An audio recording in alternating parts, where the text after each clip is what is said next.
Mic on.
tell that that camera.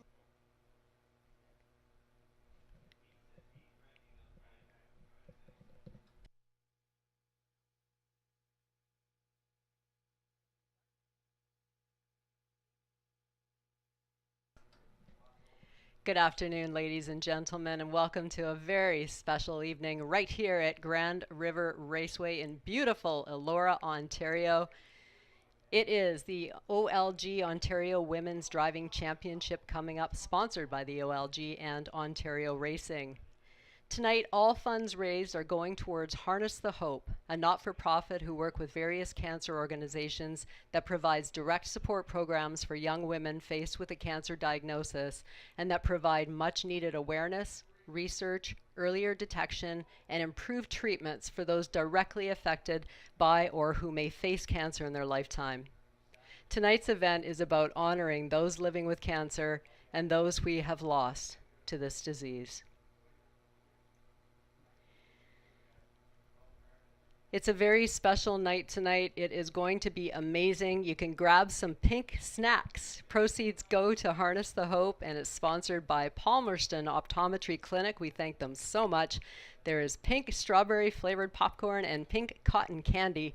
Go to the Grandway Lounge for a pink signature cocktail sponsored by RLB Chartered Professional Accountants. You can go to the red carpet to get your pictures taken. Thank you to AloraFergustoday.com for sponsoring. Grab some pink swag from the Harness the Hope booth near the Grandway patio. You can also meet and greet the Ontario Women's Driving Championship drivers. After race number 6, they will be in the area between the Grandway patio and the tarmac. You'll see some horses, guests, and grooms around the track dressed in pink. There's a good reason for that. There is a best dressed contest happening. The best dressed guest is announced after race 7, and the best dressed groom and horse will be announced after race number 8. Survivors, those living with cancer, and those sharing a memory of a lost loved one are invited to join the Harness the Hope and Skyline group in the winner's circle right after race 5. I'll now turn things over to Katie Giddy, who's in the infield for our land acknowledgement. Katie. Thank you guys so much, and an absolute huge welcome on behalf of the whole team here at Grand River Raceway tonight. It is my honor as we celebrate the OLG Ontario Women's Driving Championship to present a land acknowledgement. As citizens of this community, we acknowledge and commit to the well-being of these lands we walk. We honor that Grand River Raceway is located on and in the traditional territory of the Petun, the Anishinaabe, the Haudenosaunee, the Attawandaron, and the Mississaugas of the Credit of First Nations people. Today, this is still home to many Indigenous peoples from across Turtle Island, and we are grateful to have the opportunity to live, to work, and to play on this land. It's now my absolute pleasure to welcome the incredible Lauren Roy, who is a local resident here in Elora, realtor by day, and incredible singer by night, Tisha O'Canada.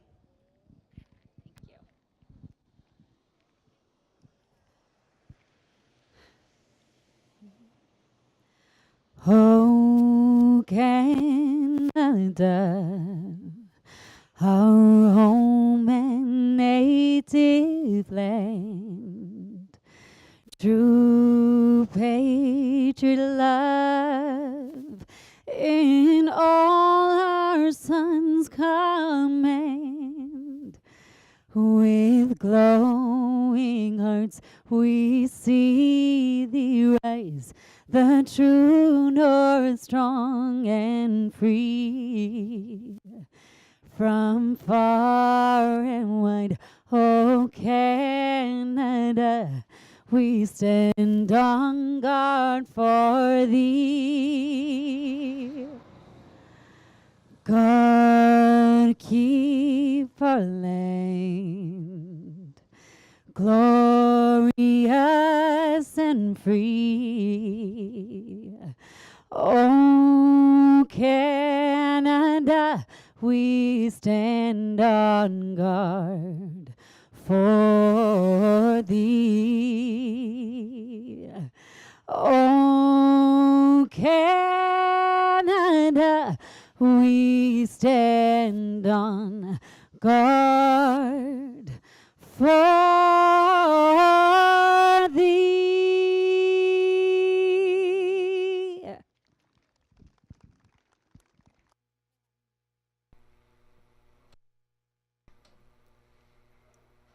Thank you so much, Lauren Roy. Well done. We'll now go through the changes for this evening's racing. You can see it's 22 degrees, absolutely a perfect night here at Grand River for our live 10 race card, coming up just 10 minutes to the first race. In race number 1, no changes.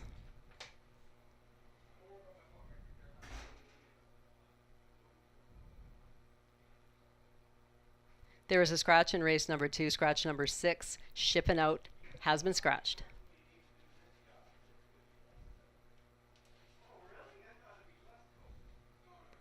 No changes to report in race 3.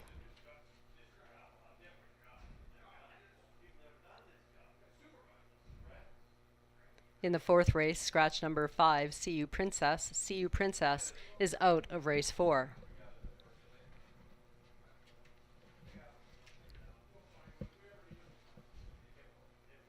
Race 5, just a program note, number 3, Dustin's Girl. There is no missing chart line.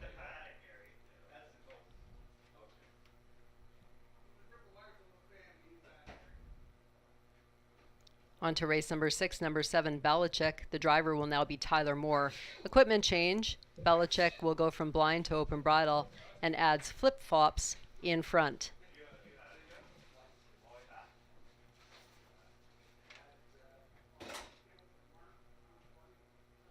No changes in races 7 or 8. In the 9th race, we have a scratch. Take out number 7, Strong Enough. Strong Enough out of race 9.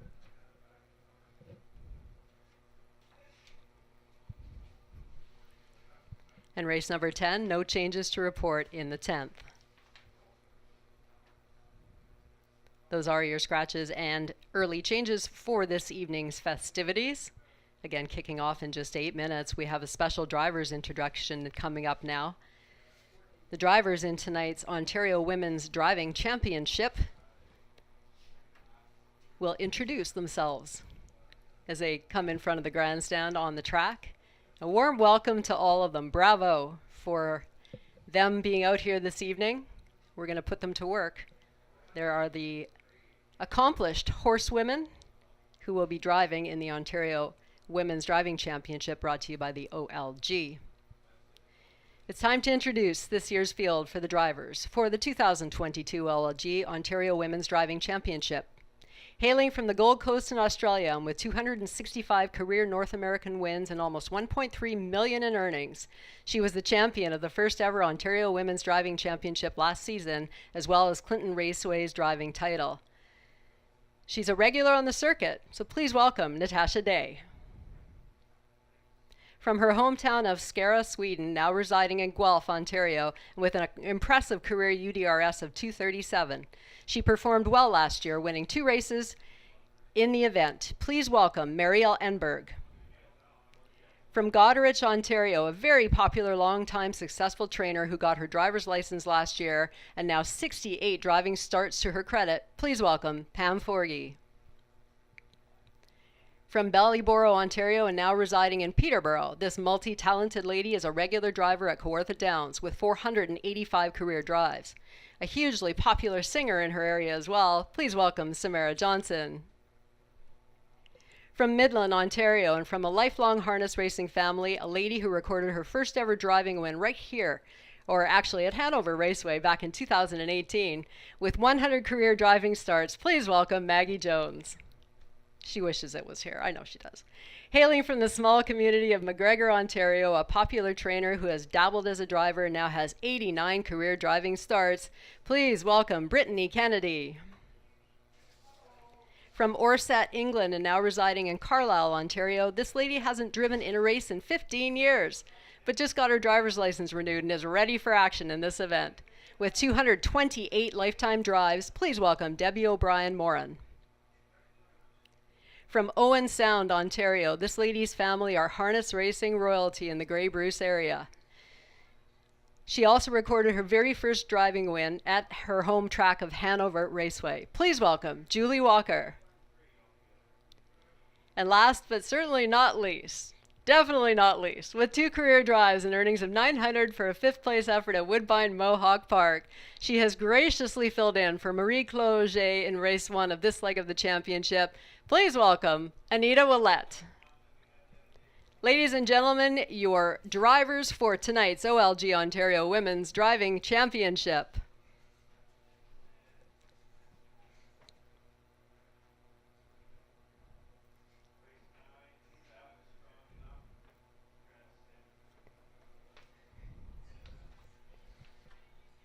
We will now throw things down to Monique Bogg, who is standing by with her co-host. We'll get to them right now. Monique, take it away down in the, I don't even know where you are. Where are you, girl? In the grandstand somewhere.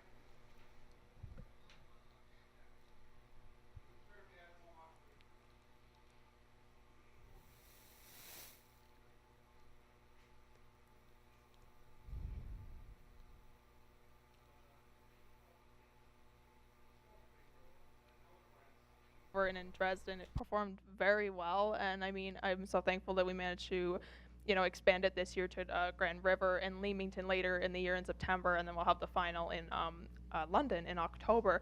It's just so nice to see the support for this great cause, and it's just the competition between the ladies last year was so great, and it's continued this year. They're just as competitive, so I love that competitive edge, and it's for such a great cause. And we have someone new joining us, Anita Willette. Excited to see her here. Of course, had some opportunities to see her racing. She's, of course, well known throughout harness racing as a whole, and just happy to see her participating with the rest of the women in here. So excited for that. And then Dawn, happy to have Dawn back as well. I know Dawn has done literally everything from breeding to owning to just every single aspect of the industry. And I know her roots are in harness racing. So happy to see Dawn back home as well. So let's get right into it. Let's take a look at some of the races as a whole. Race number 1 is going to be sponsored by Ron Wilkin Jewelers. For you, in terms of handicapping a race like this, what kind of went into your thoughts overall, and where did you kind of land on for the opener? I went with the direction of the 3 coming fashion for race number 1. Going down a major class here this evening. He came 4th in Sarnia last week in 1:59 and 3, and Pam Forgy happens to train and will be driving this gelding here this evening. And I've always liked those inner posts, and I know that they tend to fare fairly well here as well.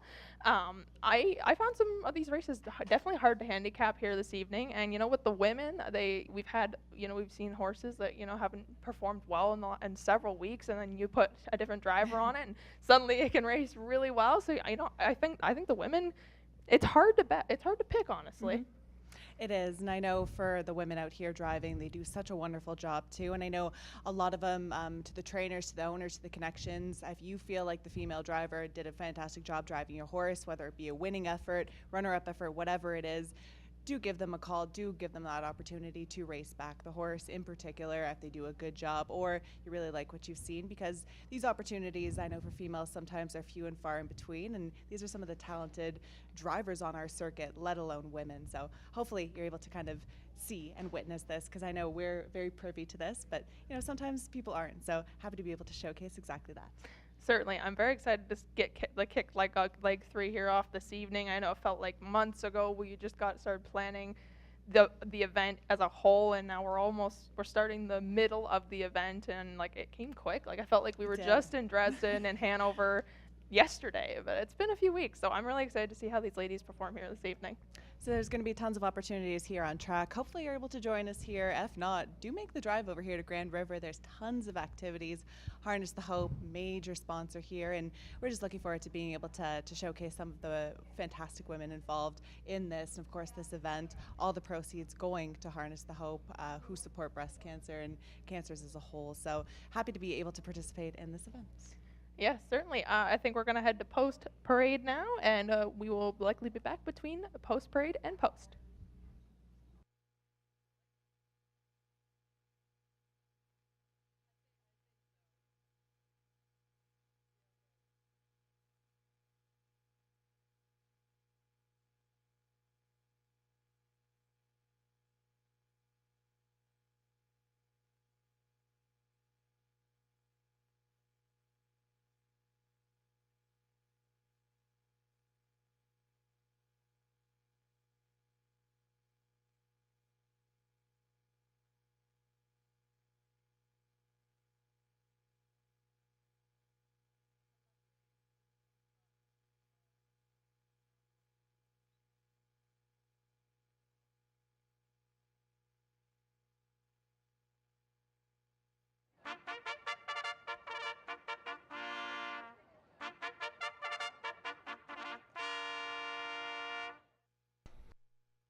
Field for the first race on parade, brought to you by Ron Wilkins Jewelers. Here's your one horse, I Am What I Am, trained by Joe Shaw, the owner Patricia Gibb, driver Marielle Enberg. Number 2, YC Broadway, Natasha Day in the bike, trained by Jim Wilson, and he owns. 3 Coming Fashion, Pam Forgy, trains and drives, owned by Triple S Equine. Debbie O'Brien Moran drives number 4 Global News, trained by Blake McIntosh for Hut Racing Stable, Blake McIntosh, and Stuart McIntosh. Here's the 5 My Mini Miracle, that's Brittany Kennedy in the bike, trained by Rebecca Giesel, owned by Rick Peer, Rebecca Geisel, Numbered Ontario Company, and Paul Berberich. 6 Opus Faith, Julie Walker will drive, trained by Bill Megans, and he owns. 7 is Shoshi Deo, Anita Willette is aboard, trained by Daryl Laver for Leanne Davidson. Maggie Jones at the helm of number 8 Brydown Houston, trained by Terry Gallant for the Triple S Equine. And number 9 Northern Tailwind, Samara Johnson will drive, trained by Jennifer Rankin, owned by Brenda Rankin and Chase Blythe. Race number 1 coming up in just a couple minutes, the third leg, first division of the OLG Ontario Women's Driving Championship, brought to you by Ron Wilkins Jewelers.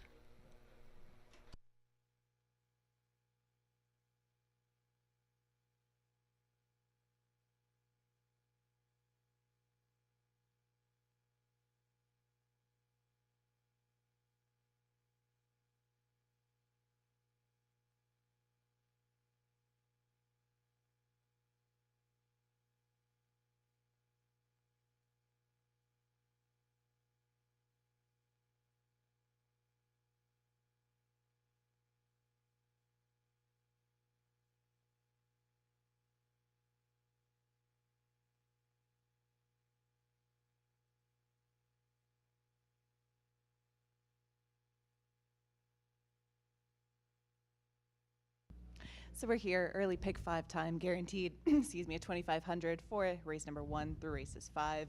And just some other notes here, of course, if you're here live on track, do head over to the red carpet to get your pictures taken. Thank you to Alora Fergus today for sponsoring that. Pink Swag at Harness the Hope booth. And of course, the opportunity to meet some of these women, all of these women competing after race number 6. So you'll be able to see them at the patio and tarmac. Yes, certainly. There's a lot going on track, which is awesome. And I know we had lots going on track, both in Dresden and in Hanover. And I'm sure, same with when we go to Leamington next month and in London when we hold the final. There's always lots going on. And Harness the Hope has organized a great event here, as well as thank you to Grand River Raceway for participating in this and, helping out with their leg as well. So as for us, of course we had a bunch of different females winning throughout the 2 opening events. For me, I think Debbie's going to be able to notch her first win in the opener here. She, of course, has been driving throughout. Actually, the funny story with Debbie was she was able to renew her license to drive. Of course, we know Debbie drove many times throughout her career, mostly known as a trainer, but needed to get some of those qualifying miles in to be able to qualify and race here in the OLG Women's Driving Championship. I know she had a flat tire in one of the races at Hanover, I believe, so it's unfortunate from that perspective. I know she had a very, very live drive there, but I think she has a really good one in here with Global News for trainer Blake McIntosh. Post relief, the one thing that stands out to me in here, good draw to work with in post 4, and a horse that's capable of showing that early speed if need be. Yeah, I'm excited to see who comes out on top after tonight, because Natasha Day is currently in the lead with 29 points, but Marielle Enberg is just 27 points, 2 points behind Natasha. And honestly, looking through tonight's card, I think Nat might have a driver too that she'll really have to push for, but I'm excited to see who comes out on top tonight. Me too. And of course, the way that the points are awarded, 5, 4, 3, 2, 1 based on the order of finish, then it's cumulative. The finale, October the 15th, is going to be where the points are doubled. So even if you find yourself at the bottom of the leaderboard right now, still those opportunities to pick up some really good points without wins just hitting the board. And then, of course, with the double at Western Fair for the final. So much still on the line here, and no runaway winner. I know it came right down to the wire last year too, so probably going to be the same this year too. Yeah, I'm excited to see if Nat can truly defend her title from last year, having won the first inaugural Women's Driving Championship. Just a reminder, there is less than a minute now to get in your wagers for the early pick 5, which is a guaranteed $2,500. Make sure you get your wagers in for that. Yeah, it's definitely the OLG Women's Driving Championship pick 5. I know we had lots of people play it in Hanover, and I think the same with Dresden. It was a very interesting pick 5, and I enjoyed doing it myself. Well, good luck with all of your wagers. We will be back with you to talk before race number 2.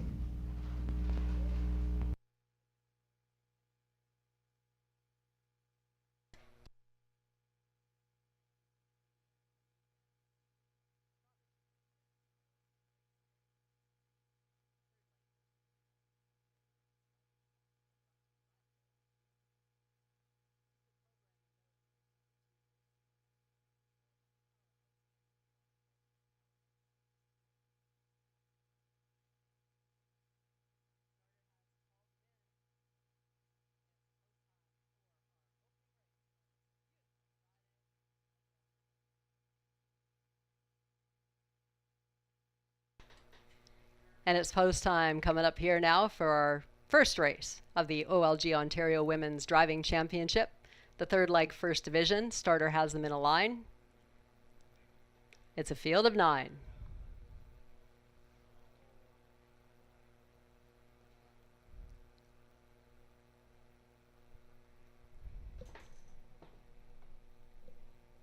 Gates picking up speed, and they are off and trotting. Quickest away from the inside, that's YC Broadway with Natasha Day.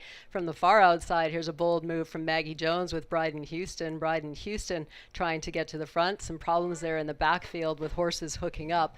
Horses hooking up in the backfield that look like the 3-horse Coming Fashion having some issues back there. We go back to the front here. It is YC Broadway who is setting the tempo for Natasha Day. Global News, the fillies sitting in second with Debbie O'Brien Moran.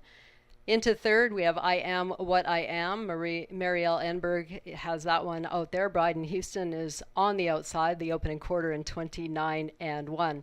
Further back in the field, we have Global News just biding her time from 5th with Debbie O'Brien Moran. And then back in 5th is My Mini Miracle to Shosi Deo. Northern Tailwind was having problems at the back as well. They head towards us in front of the grandstand for the first time, and it is YC Broadway still on the outside. Brydown Houston doing her trotting from on the outside tonight. Global News down at the inside, followed by I Am What I Am. The 2 trailers are Coming Fashion. Northern Tailwind were the ones hooked up early. Through the half in 59-3, an honest tempo here being set by YC Broadway. YC Broadway continues to set the flow. Still on the outside, game as all can be, is number 8, Brydown Houston. Brydown Houston, Maggie Jones is keeping her alive on the outside. Opus Faith back in third to the outside. Here comes I Am What I Am. Marielle Enberg's had a good trip so far. We'll see what she can do from there. And then back on the inside staying in was Global News, a 3-wide move from My Mini Miracle and Brittany Kennedy. She's coming with what she's got. On the outside taking over now, Brydown Houston's been out the whole way, 3/4, 130-2.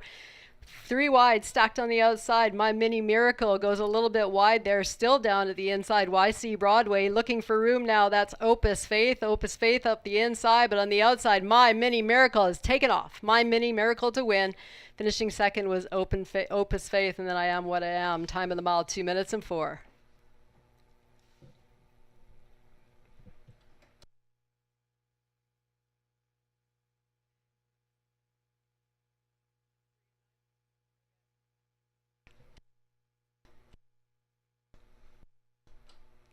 Your attention, ladies and gentlemen. The judges have posted the inquiry sign looking at the interference before the start between number 3, Coming Fashion, and number 9, Northern Tailwind.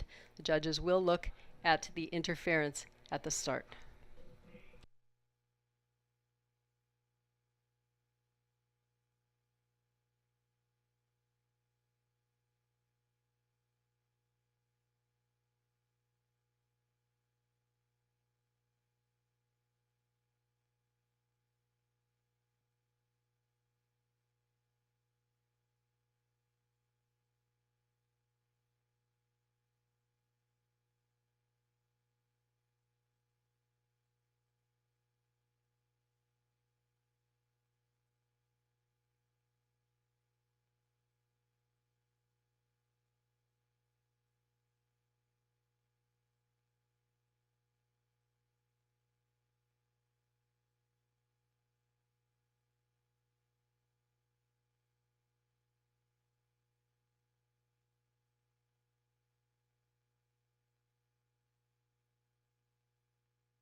Unofficial finish, the winner number 5, My Mini Miracle, with Brittany Kennedy finishing second, the 6 Opus Faith, with Julie Walker. In for third, number 2 YC Broadway, Natasha Day, and fourth, number 8 Brydown Houston, with Maggie Jones.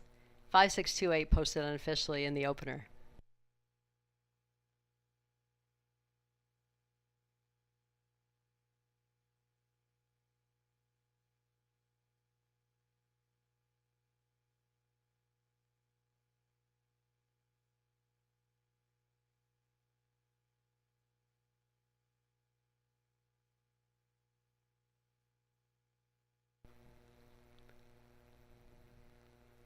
Judges are reviewing the inquiry for the opening race between number 3 Coming Fashion, number 9 Northern Tailwind. Hold all tickets. Here's your unofficial winner, number 5 My Mini Miracle, driven to victory tonight by Brittany Kennedy, the trainer Rebecca Geisel, owned by Rick Rear, Rebecca Geisel, Numbered Ontario Company, and Paul Barbarich. My Mini Miracle, 4-year-old bay mare by Yankee Glide out of the Valley Victory Dam. Dashney. My Mini Miracle taking Brittany Kennedy to an opening win here in the third leg, first division of the OLG Ontario Women's Driving Championship.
Ladies and gentlemen, there will be a refund here. There was interference before the start, so refund tickets held to number 3 Coming Fashion and number 9 Northern Tailwind.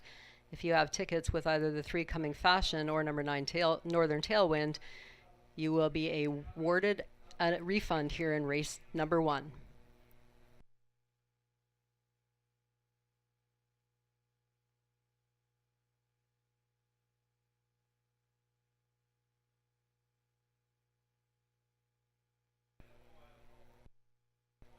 Again, due to interference occurring before the start, there will be complete parimutuel refund on number 3 Coming Fashion and number 9 Northern Tailwind.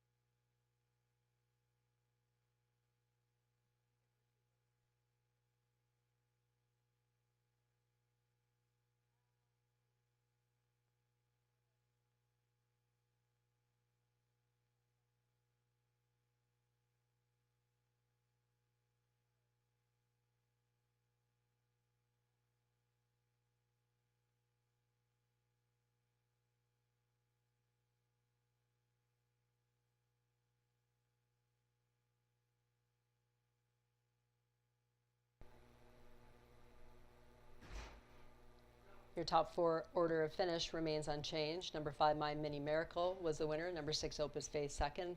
Number 2 YC Broadway third. And number 8 Brydown Houston finished fourth. Again, refunds of numbers 3 and 9.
First race has now been posted official. The winner, My Mini Miracle, returning 7:30 to win. The $2 exacta 5 and 6, 96.90. The trifecta 562 returned $358.35 for a $1 ticket. Your 20-cent superfecta 562 in all, $951.41. Time of the mile 2 minutes and 4/5.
Here's the rundown for race number 1. From the top down, your program should read 5-3 refund, 6-1-2-7-4 refund.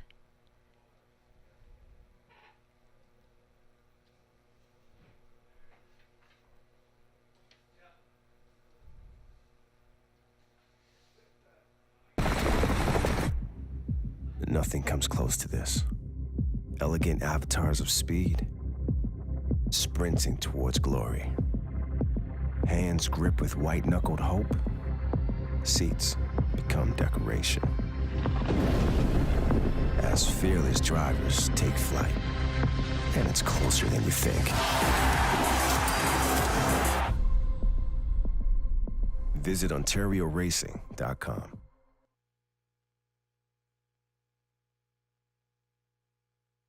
In a field lies hope, anticipation, from the biggest races to the brightest stages, taking you on the wildest ride.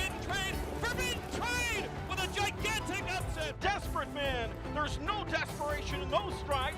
For the glory, the pride, the payoff. Enter the field, the Ontario Sire Stakes program, from Ontario farms to the world stage.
Race number 1 in the books. I wish we could be doing this all the time. This is just so much fun, and these women are out there racing hard. I know hooked up early on, so of course refund on the 9 any wagers placed on that one. You know the drill, but Britt Kennedy able to notch her first win. Yeah, certainly, and I can see that Nat Day has earned herself 3 points, so she's still in the lead for now. But we still have 4 races to go, so let's move ahead now to race number 2. Monique, I'll give you the first crack of what direction you're going for race number 2. So I'm going to be going with Nat Day, hoping she notches another win in here. He's got the rail draw to work with. I think that's going to come in really handy with a horse that comes in really good form. A winner of 6-27 thus far this year. This is a horse that has that speed and no better post than the rail draw to be able to utilize that, get to the front end, and hopefully wire to wire. I can agree. I think that Mr. X is going to do really well, but I've got him as my second choice. I'm going with May 2-4, who's driven by Julie Walker, who got second in the last race, picked up 4 points for herself. He's won his last 2 outings in Hanover in this same class, and he finished 2 weeks back in 1:58.3, so we can clearly get around a half mile really well, and he's 3 for 11 on the season. This horse likes the inside posts, and he does well from them, so I think post 2 will benefit him really well, and clearly Julie Walker's off to a good start here this evening, so it's going to be an interesting race, I think. It is. And another thing, too, about the opener that was really cool. So we don't have this too often. So Natasha Day was driving this horse at Hanover a few times, My Mini Miracle. Then Britt Kennedy, luck of the draw to be able to pick up My Mini Miracle and come through. So another female that's had success on this horse. So do take note, owners and trainers. A lot of success with My Mini Miracle. With Britt, drove this one perfectly. Yeah, certainly. Well, we're going to go ahead now for post parade for race number 2.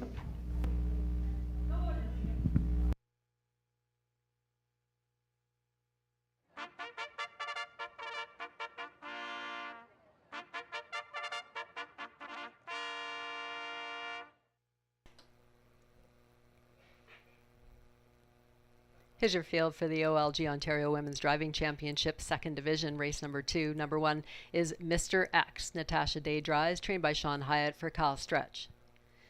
2 is May 2-4 with Julie Walker aboard, trained by Kyle Bossons for Gary Bickford.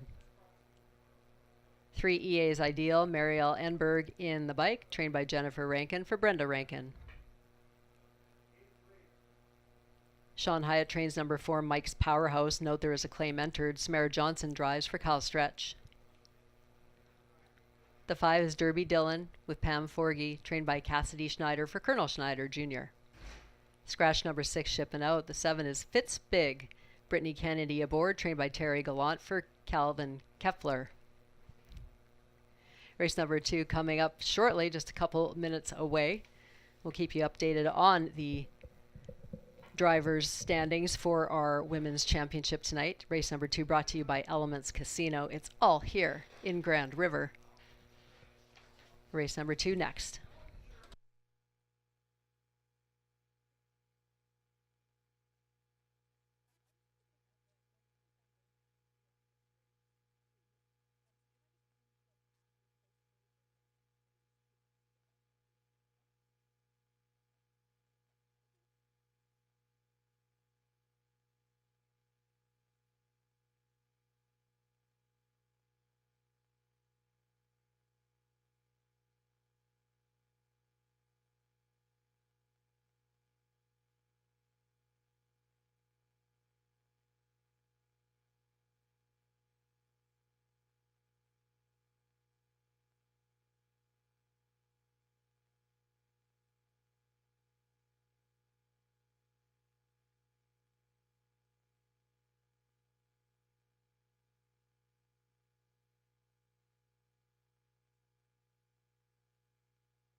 Couple of program notes tonight in race number 8. There will be a driver change on number 1, Rangers Shadow. No Paul McKenzie. Rangers Shadow will be getting a new driver in race number 8. Race number 10, the 2 Beat Reporter needs a new driver, as does number 8, That Moment in Life. So new drivers to be announced on number 2 Beat Reporter and number 8, That Moment in Life in race 10. Getting ready here for race number 2. You can see the standings so far tonight. Brittany Kennedy leading the way with 5 points with that win in the first.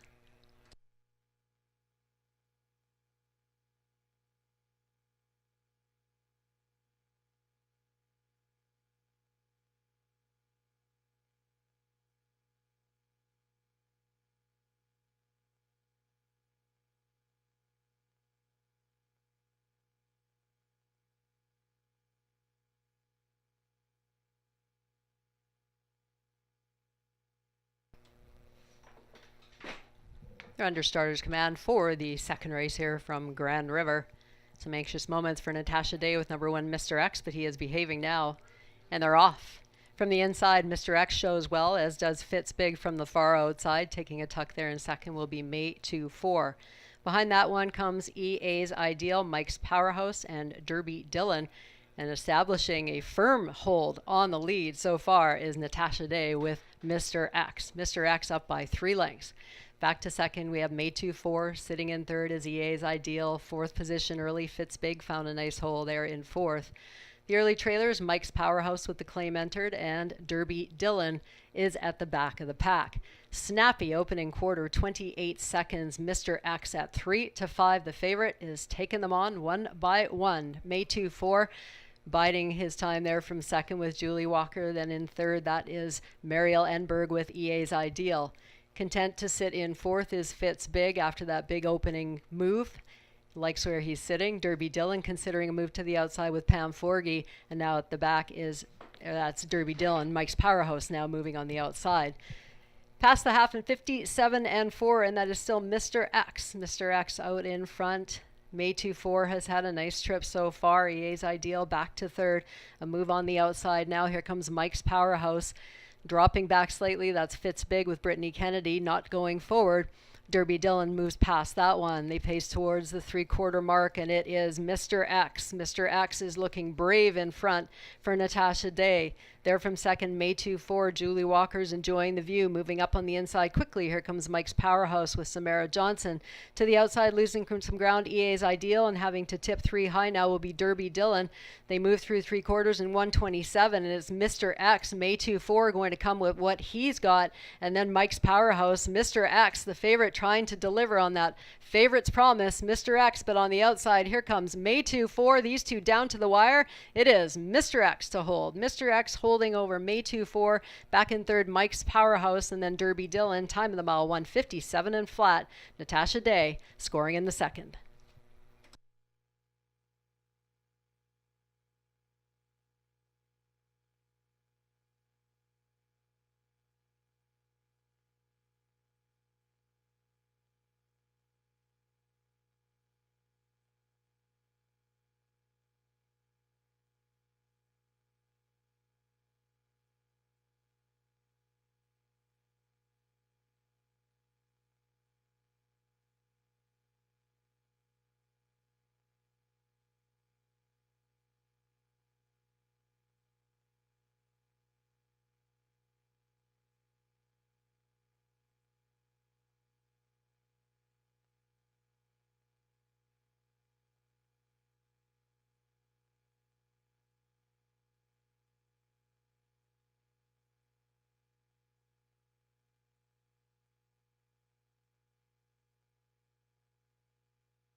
Unofficial results have been posted. The winner, number 1, Mr. X. Second, number 2, May 2-4. Third, the 4, Mike's Powerhouse. And fourth, number 5, Derby Dillon, 1-2-4-5.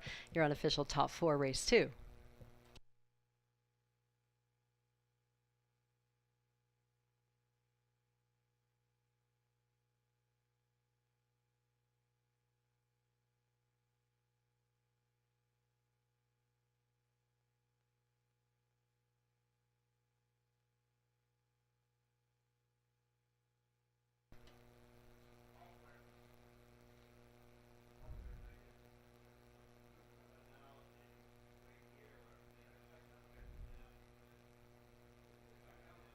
Moving to the winner's circle now, number 1, Mr. X, taking the second division third leg here of the OLG Ontario Women's Driving Championship, driven to victory by Natasha Day. Mr. X is a big gelding, 11 years old, by Mr. Big out of the Northern Luck Dam.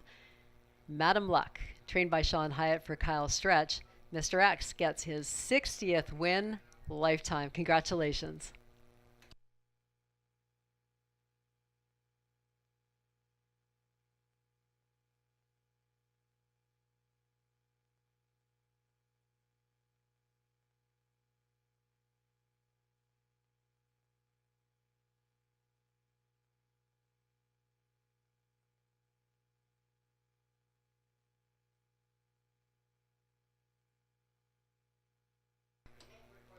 Natasha Day, our Australian resident, gets the win here in race number 2 with number 1, Mr. X, returning $350 to win. Second, the 2, May 2-4. Third, the 4, Mike's Powerhouse. Fourth, number 5, Derby Dillon. Your double of 5 and 1, $15.20.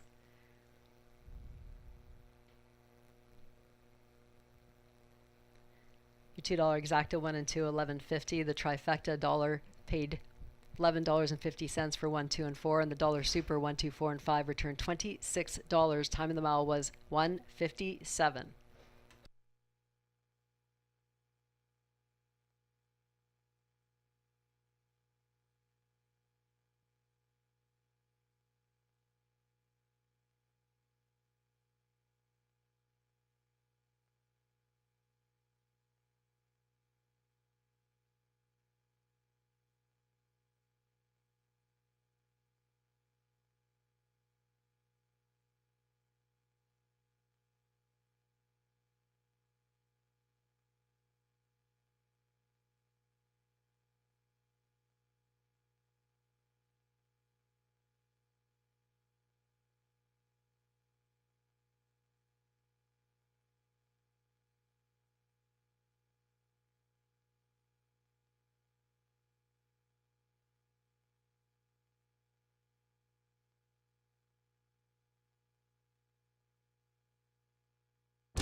Your official rundown for race number 2 is up from the top down: 1, 2, 5, 3, 4, scratch, and 6.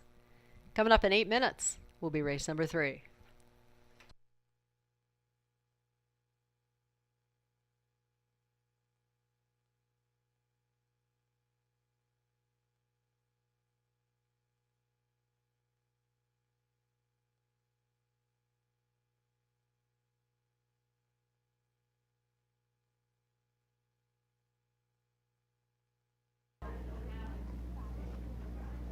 Here with Christy Dustin, co-founder of Harness the Hope. Here at the Harness the Hope booth, lots of goodies here. I've been able to check out everything, lots of nice t-shirts. So tell us a little bit about Harness the Hope. How did everything begin, and what's this initiative that you guys support? Certainly. Thanks, Monique. We are very happy to be here tonight. Harness the Hope is a 100% volunteer-run organization. We have deep family roots in harness racing. My dad drives and trains, and this is our 17th year. So we raise funds. We support the Breast Cancer Society of Canada. They do a lot of research. And then we also support Pink Pearl, who gives special support programs for young women facing cancer. So we're extremely happy to be here. They've outdone themselves at Grand River tonight. Yeah, it's been amazing. So the two key charities that, of course, you guys work closely with, what exactly are those and the work that they do? So the Breast Cancer Society focuses on awareness research. Their head office is in Sarnia, Ontario. So they send a lot of their funds to the oncology departments at a lot of the hospitals that are within Ontario. We also are happy to be involved with Pink Pearl. So I was a recipient to be able to go to one of their retreats for young women facing cancer.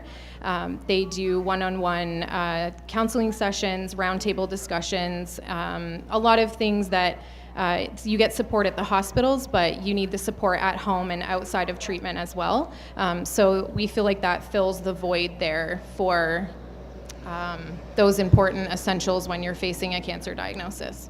And you mentioned partnering with Grand River Raceway, the OLG Women's Driving Championship, and you mentioned the roots with harness racing. So what does this partnership mean to you? And it's been such an incredible event. It's so early on, but just to see the crowds, see everything, what does this event mean to you? So this drivers' championship, we sort of had no words when we were approached this year, because these women who are involved and spending their time driving across the province to 6 different tracks and having their time donated, they're not making a cent when they are on the racetrack for these 5 races tonight. So. That's a big deal. Like they're committing a lot of time and dedication to this, and all of the proceeds are being donated. So we can't thank those ladies enough. And we were talking about this too, coming from so many different walks of life too, just to be able to take time out of their day to participate in this, and of course all the funds going to such a great cause. It's just wonderful to be able to, even me, to be a part of this and just to be able to help you guys in any way I can. And any special words to all the drivers out here? The female drivers, you guys are all rock stars. We've told you that throughout the season. Again, we can't thank them enough. And the team here at Grand River have completely outdone themselves. This is our first year hosting a Harness the Hope event, and we can't wait for next year. Well, thanks so much, Christy. Make sure you come down to the Harness the Hope booth here. Fantastic stuff, so much swag. Hopefully you guys can see all the wonderful t-shirts in here, many different colors, of course, mostly decked out in pink. Turning things over to Katie.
Introducing the trotters for race number 3, brought to you by Wellington Brewery.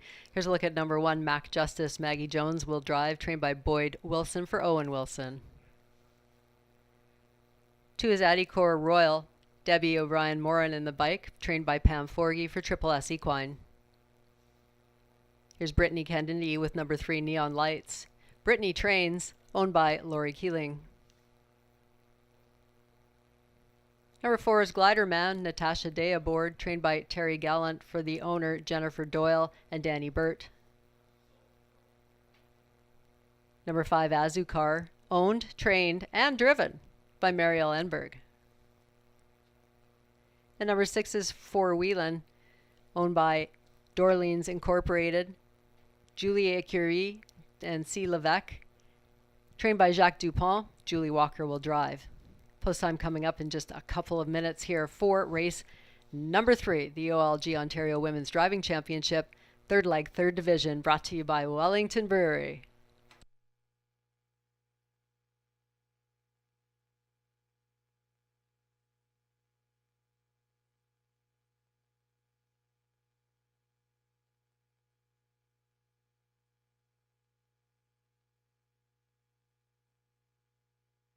Number 2 in the books, front end winner from that day, extending her lead, but a lot of our drivers in here driving really hard, picking up some much needed points. Julie Walker, 2 back-to-back runner-up finishes. Yeah, certainly. And Mr. X, I wanted to mention that he ran that mile in 1:57 flat, which was his best time of the year so far. But yeah, he was a runaway from the get-go, and yeah, Julie Walker was really quick to almost had him there at the wire, but Mr. X held on. So let's get into the third race here. Smaller field of 6. We have a clear-cut choice in here. The 6 Four Wheelin'. I do say this one is going to be your top pick. Actually, Is it not? no, my top pick actually is 1, which is currently sorry. I think it was 7-1. Dawn then that had this No, one. that's okay. I just thought, he won back on July 30th at Georgian Downs in 1:57 flat. He did try a pop-up series at Woodbine Mohawk Park last week, but he was up against a really tough class, in my opinion. This is a slight class bump for him, but with his win 2 weeks back, I really don't think that'll affect him, and clearly post 1 was beneficial to Mr. X in the last race. But what direction are you going? So I'm hoping that Nat Day can come right back with another win in here. Glider Man, another one that did go the Woodbine Mohawk Park route in terms of the pop-up series. I thought raced extremely well despite a first over grind on July 29th. And then most recently, how those excuses ended up tiring late. I think is well suited racing on a smaller oval here. Has had some of that success, another one that has speed. And we know Nat sometimes can be one of those aggressive drivers, putting those horses on the front end early and maybe playing catch me if you can. And I think that might be the case with Glider Man in here. Yeah, I think Nat Day is definitely not gonna let this fight go down. I think she's gonna fight tooth and nail to keep her driving title here for a second year in a row. But I don't know. I think she's gonna be in tough for the next couple of races, and with 2 more races to go at Leamington and the Western Fair District in London. Honestly, I think it's anybody's game still. It is. So I want to ask you about the 6 Four Wheelin' in here. A little bit of time away. So sometimes horses that are struggling, having that little bit of a hiatus and a little bit of a break can do them well. This one comes in off of a really nice qualifier. Was the favorite at one point. Now it is Glider Man, but I think should take a lot of support in here and has the outside draw but a smaller field to work with. Yeah, certainly. That's one thing I always look at in horses too. If they've been given a bit of a break, sometimes that's very beneficial to a horse. They just might have been worked too hard. They might have a bit of something bothering them, an injury or something. It's nice for that little bit of a break, and a lot of them come back hot, and even right off the shelf they perform very well. But I guess I'm interested to see how Four Wheelin' performs here with Julie Walker and see if Julie can pick up her first win of the evening. Just under a minute. Make sure to hurry to get your wages in for race number 3, the start of that pick 4.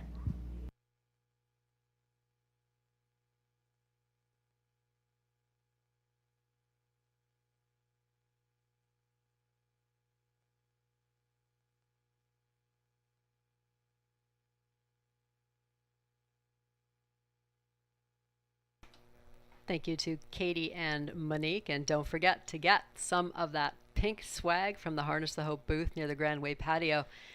And some pink popcorn, because how often do you ever get to eat strawberry flavored popcorn? There's pink cotton candy there as well. Don't miss out tonight here at Grand River.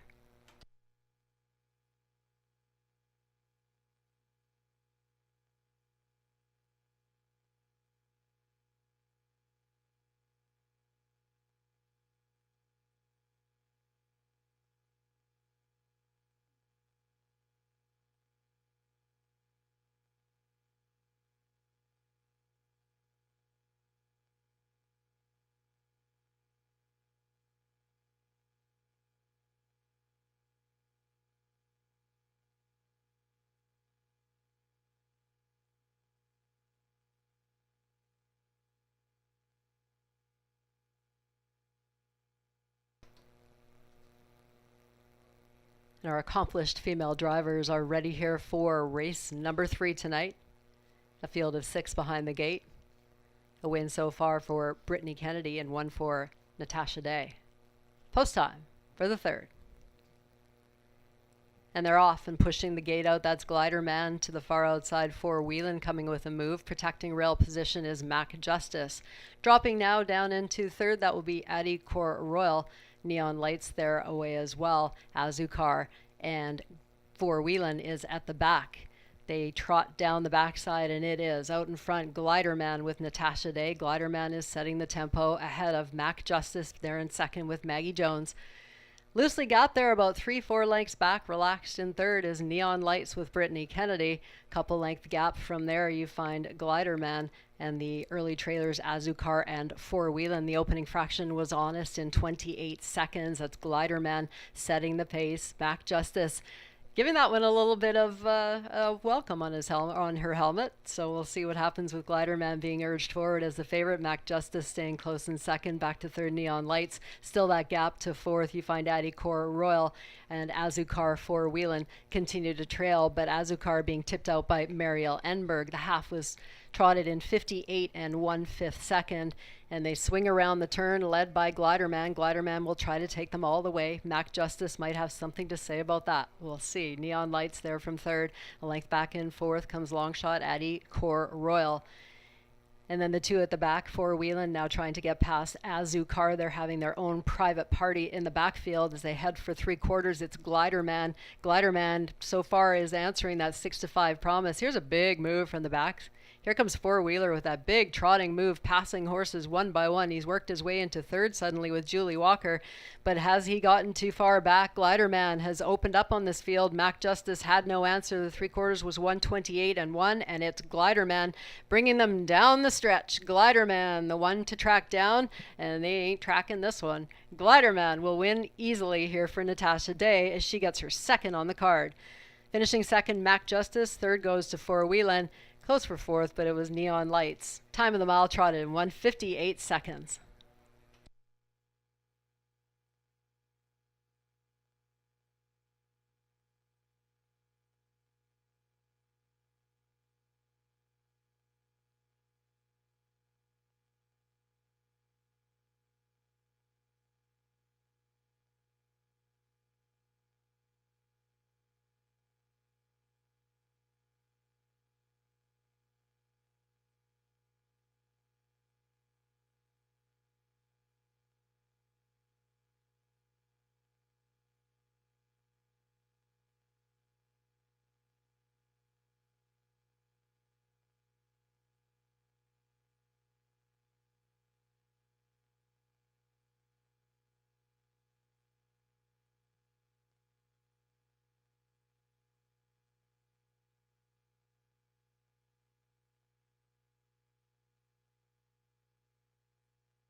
Back to the winner's circle for the 2nd race in a row. It's Nat Day, this time with number 4, Glider Man.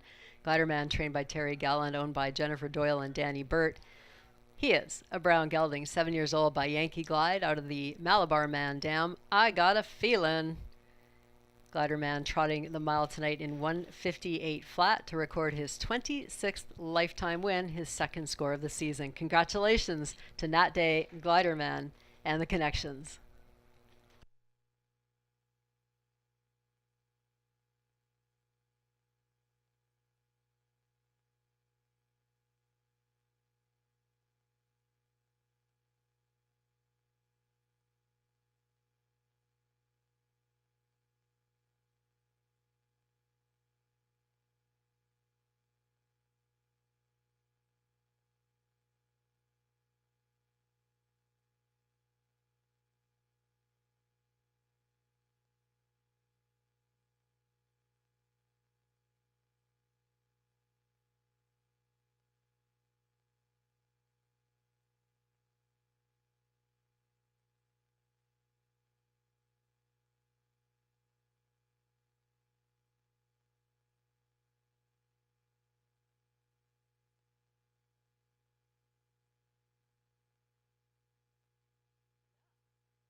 Race number 3 has gone official. The winner, number 4, Gliderman, returning $4.50 to win the $2 exacta 4 and 1, $24.30. The dollar trifecta of 416, $29.75, and the dollar super 416 and 3 paid out $80.70. The numbers 416 and 3 official here in race number 3. We'll send things down now to the lovely Monique Vaugh, because she's on the red carpet. Where else would she be?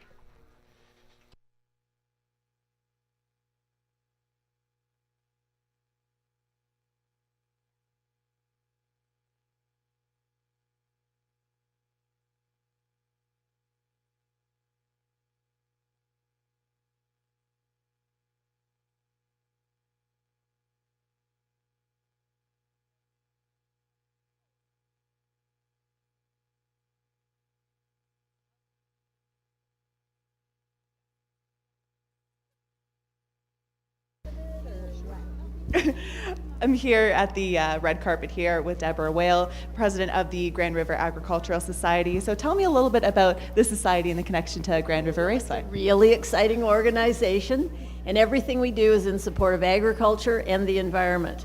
And it's we do events, we do education, we do philanthropy, and what we call impactful investing in agricultural companies. So it's fun. Amazing. So you're holding a very big check. I know we had to do a little bit of bring the team on board here to hold this check. So heavy, huge amounts in here. So what exactly is this, and how is this? Where are the funds going to go? How does this work? So we're really proud to be part of this fundraising for cancer, and this is our matching check to match a lot of the money that's been raised here tonight. And thanks to the drivers and people like yourself. So here we are. So why is this event so important to you, and of course the Agricultural Society as a whole? I think because it's a community event. We like those. It's doing good things. We're really proud of the top-notch women drivers we have out here, and our 3 women who are in our broadcasting crew. So thank you very much. Well, thank you so much. Any final words to the drivers as a whole? Just good luck and stay safe. Yeah.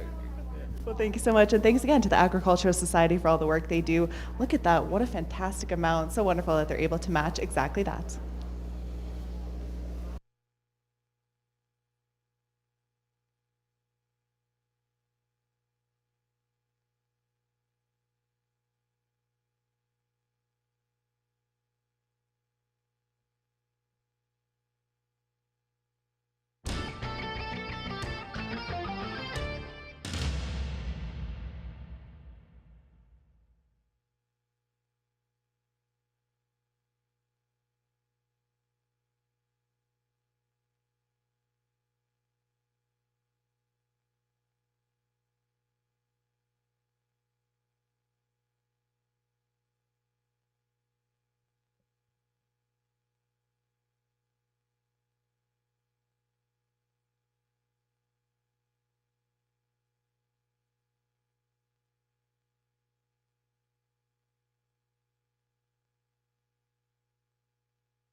There's your rundown for race number 3 from the top down. 2, 5, 4, 1, 6, and 3.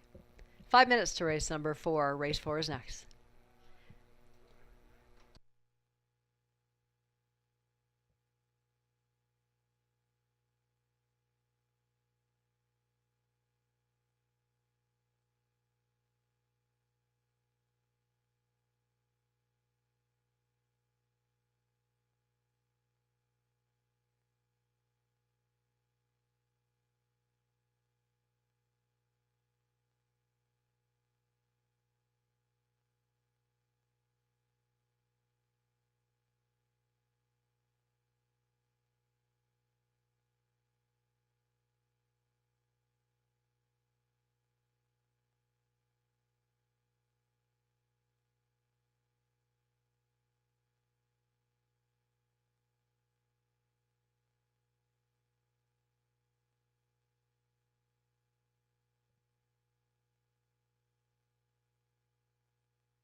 Here's the field for race number 4. Number 1 is True Horizon. The driver Pam Forgy, the trainer Luke Lawyer, with Luke and Victoria Loire, the owners. Number 2, Ezra Express. Julie Walker will drive, trained by Jeremy Brewer for the Jack Racing stable. 3, Have a Connection. Brittany Kennedy aboard, trained by Michael Stamp. He co-owns with Janice Larcombe. 4 is Edam's Ellie. Natasha Day will drive, trained by Terry Gallant for Alan Kepfer. Scratch number 5, the 6 is Betty's Bay. Samara Johnson has the lines, trained by Jacob Murray for the Inglewood Stables. And Marielle Enberg will drive number 7, Moonshiner's Credit, trained by Michelle Sherman, owned by Sean Hyatt and Dave Simpson. Race number 4 coming up in just a couple of minutes.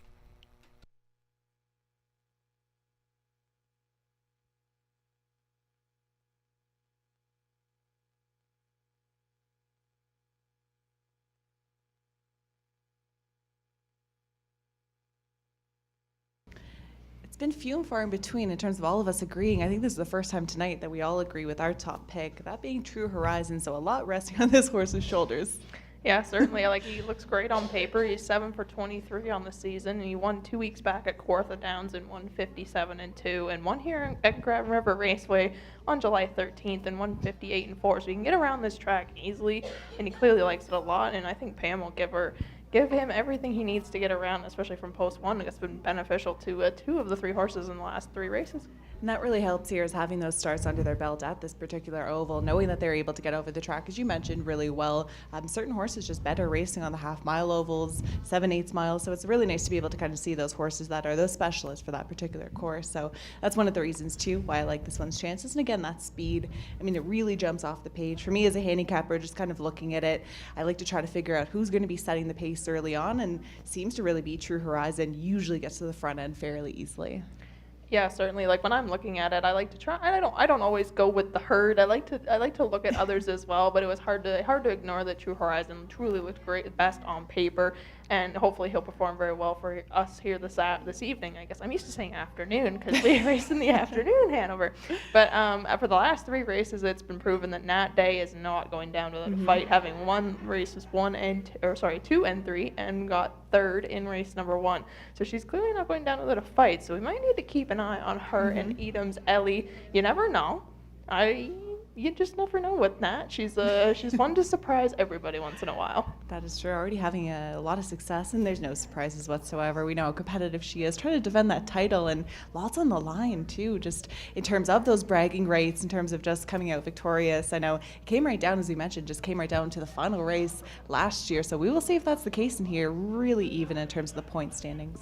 Yeah, certainly. I'm very excited to see who does come out on top this evening, and then who comes out on top at the end at the final at Western Fair. But you've now got 2 minutes to get your final wagers in, and good luck with your wagerings in race number 4.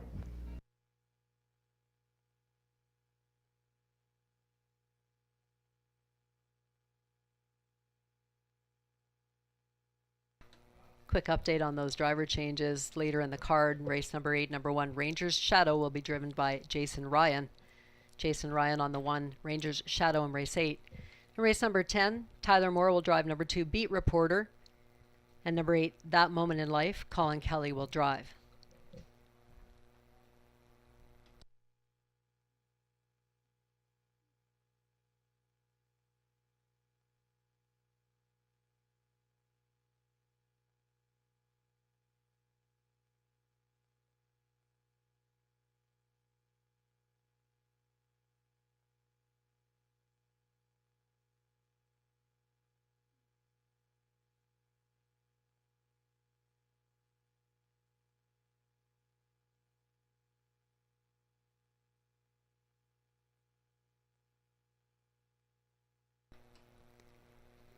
Race number 4 now starting to move towards the gate. This race is brought to you by the Centre Wellington Chamber of Commerce and Collaborative Women of Centre Wellington. Race number 4 with Natasha Day looking to get her 3rd win on the card. She drives number 4, Edam's Ellie. Brittany Kennedy had a win in the opening race. She's piloting number 3, Have a Connection, here in the 4th. CWOW and CWCC are sponsors for race number 4.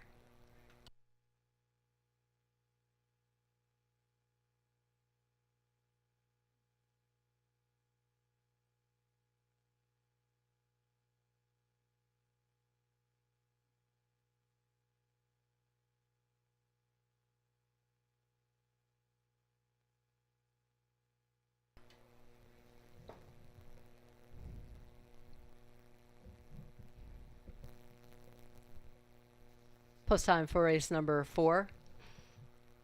The 4th division of the 3rd leg of the OLG Ontario Women's Driving Championship. And they're off. It's number 7, Moonshiner's Credit, who's away quickly from the outside. Have a Connection, strong 2. They're all leaving down to the inside. That's True Horizon, looking to get away in 3rd. Ezra Express having to make a decision. Looks like Julie Walker is going to drive on with Ezra Express. Looking for 2nd, but Pam Forgy playing a little hardball there from 3rd. True Horizon forcing the hand of Ezra Express. Back in 4th is Betty's Bay. To 5th, we have a Connection and Moonshiner's Credit. Edam's Ellie is at the back. Moonshiner's Credit has set things up in front. Mary Ellenberg taking them through the opening quarter in 28 and 2. Ezra Express there from 2nd, and then it's back to True Horizon. Betty's Bay from 4th, loosely gapped. 5th position to Have a Connection, the early trailer. At the back is Edam's Ellie as they head down through the first quarter and on down the stretch. For our viewing pleasure, Moonshiner's Credit at 9-1. This one setting the tempo, and a good tempo that it is. Moonshiner's Credit in front, back to 2nd, that's Ezra Express, and then True Horizon movement from the backfield. Now comes Edam's Ellie looking to advance position on the outside.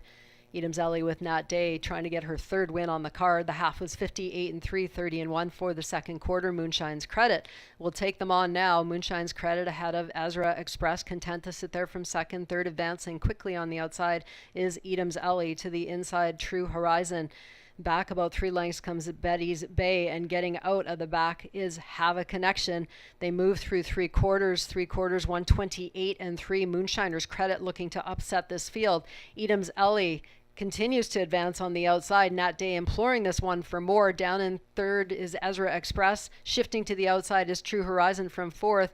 They come to the top of the stretch, and the action is heavy with Nat Day looking for her 3rd win on the card on the outside. That's Edam's Ellie to the outside. Fading, there was Moonshiner's Credit. Up the rail is Ezra Express, but it is Edam's Ellie to win. Edam's Ellie gets the victory. Ezra Express there for 2nd, and Moonshiner's Credit. Time of them all, 1:59.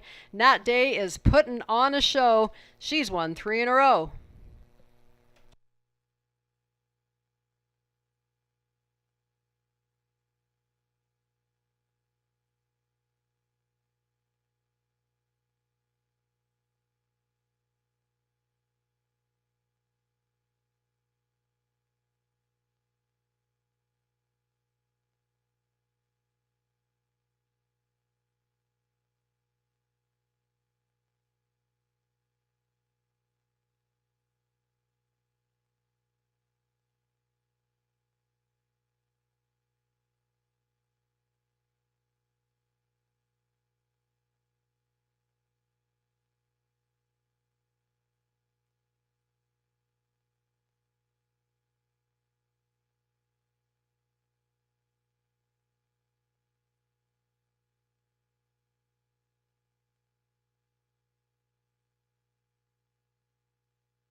The lovely Emma Christoforou leading them each and every race to our winner's circle.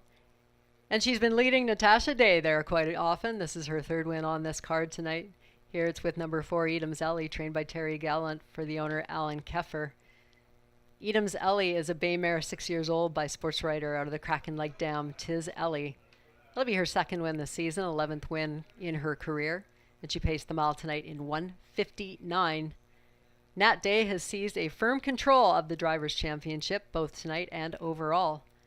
We'll keep you updated on those standings as we head forward. But Natasha Day, the Thunder from Down Under, with the win here in race number 4.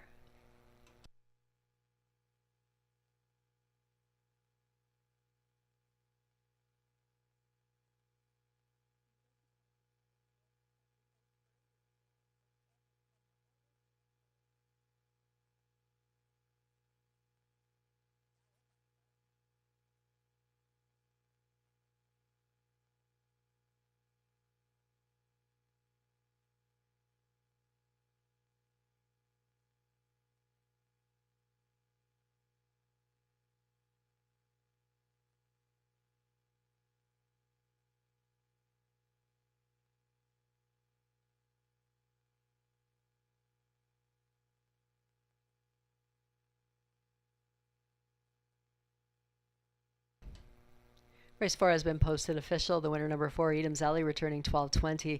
$2 exactor, 4 and 2, 103.40. The trifecta, 4, 2 and 7. Dollar ticket, $197.80. And your $1 super of 4, 2, 7 and 1, $358.60.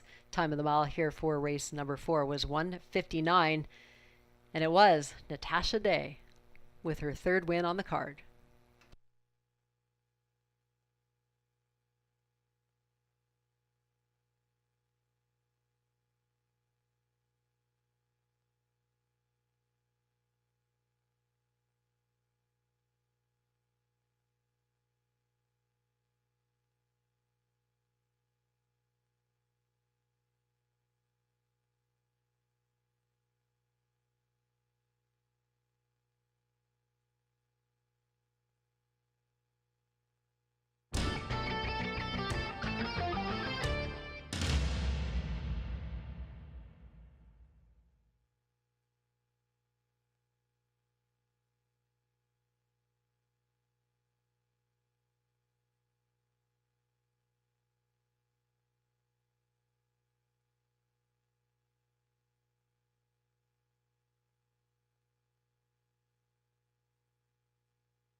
Race 4 rundown is up from the top down. It reads 4, 2, 5, 1, scratch, 6, and 3.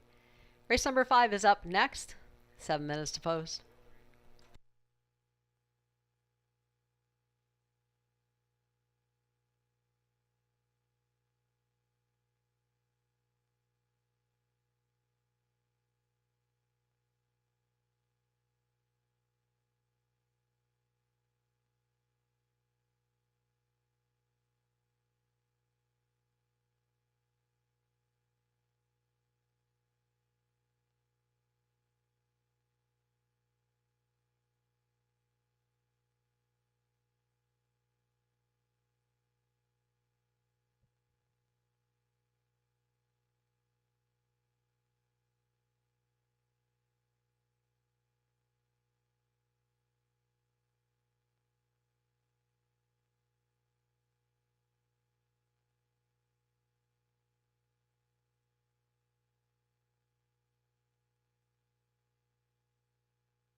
It's the final leg of, or final division of the Ontario Women's Driving Championship, brought to you by OLG. Here's number 1, Kinder Grace, trained by Daryl Laver, owned by Leanne Davidson. Brittany Kennedy has the reins.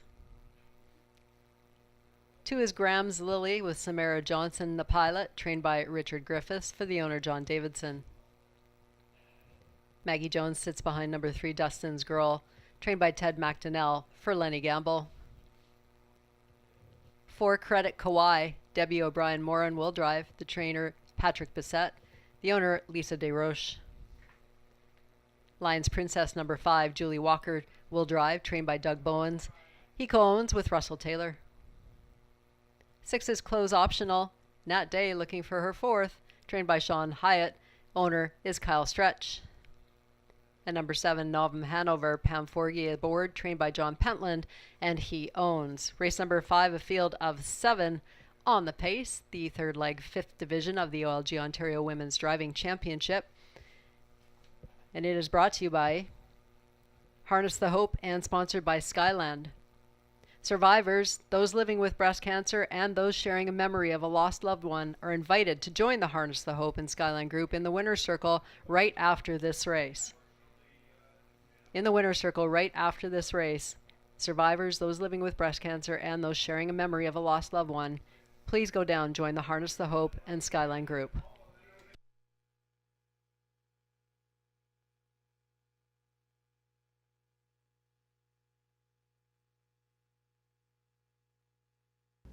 Can you believe it's race number 5 in our final race? We've been enjoying this. It's been awesome. It's been an absolute showcase from Nat. I honestly can't believe we're on race 5 already, and we were just talking about how it's such a nice change of scenery for the two of us, obviously working for different racetracks, and it's like they go by so fast when we're not at our own track. Some days seem to just go by so slow, but this night is going by so fast. We're having a lot of fun up here, and it has been an eventful night so far. I said after the last race, I said, you know, keep an eye on Nat Day, and boy did I ever hit the head on the nail of that one. Like she came right out the back and just blew away that field, and so it's hard to ignore her in this upcoming race. But I'm going with the 5. You know what? You never know though. Nat, keep an eye on 6 with close optional with Nat Day, but I'm going with the 5, Lions Princess. She hasn't hit the top 3 in her last 3 starts, but has finishing times of 1:54 over at Woodbine Mohawk Park. She was racing in OSS Grassroots on July 14th. Her last race was on July 23rd in a prospect series in Sarnia, finished in 1:58.2, just missing that check. I think she's got some class relief here, and the fact that she's been off for a couple weeks with a bit of rest, I think that will benefit her greatly here, and I know you agree with me on this pick as well. Yeah, for many of the same reasons that you mentioned. I did want to say, you did say sometimes the days go by pretty slow, and Steve sitting over there gave you a little bit of a look, so I just wanted to say the days are always enjoyable. They're good. They're slow though. Just had to throw that one out there. But yeah, no, I agree with you with your same top pick in here. Lions Princess, I think, will be tough. Graham's Lily for Samara Johnson. I know she's someone that yet to land in the winner's circle in this competition, but she's someone that's been kind of knocking on the door in terms of getting close to that win. I ended up using that filly underneath. I think she's someone that could be a lot sharper in here. She's one that has had some of those gate issues before, but I think could be well positioned in here to pick up a nice check at a nice price. Certainly, and now we've got 36 seconds to post now. And again, I'm going to say once again, keep an eye on Nat Day. She's at 3 for 4 tonight, and I would not be surprised if she goes 4 for 5. But you never know; it's anyone's game. Good luck with all of your wagering selections here in the last race of the OLG Women's Driving Championship.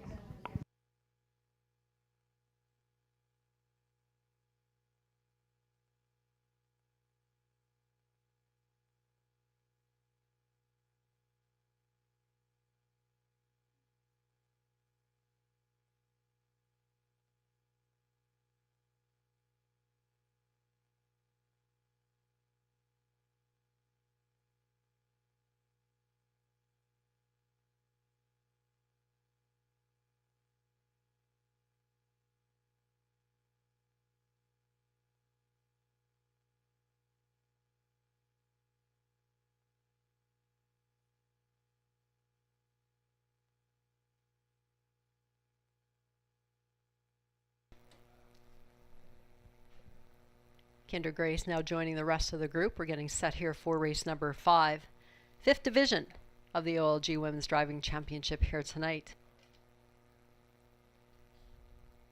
Favoritism currently shared by number 3 Dustin's Girl and the 5 Lions Princess at 9-5.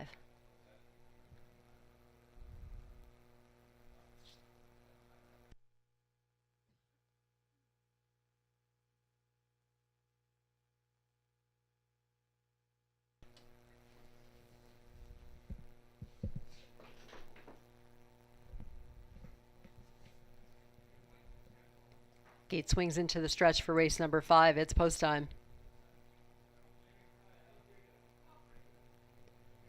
And they're off. From the center of the field, Credit Kawhi away quickly to the outside. That's Novum Hanover. Graham's Lily pushing forward in front of Kinder Grace, who's taking a tuck there from third.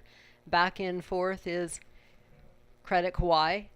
Out in front is Credit Kawhi as they head through the first quarter there. Credit Kawhi has set up shop in front. That's Debbie O'Brien Mora is the one in front.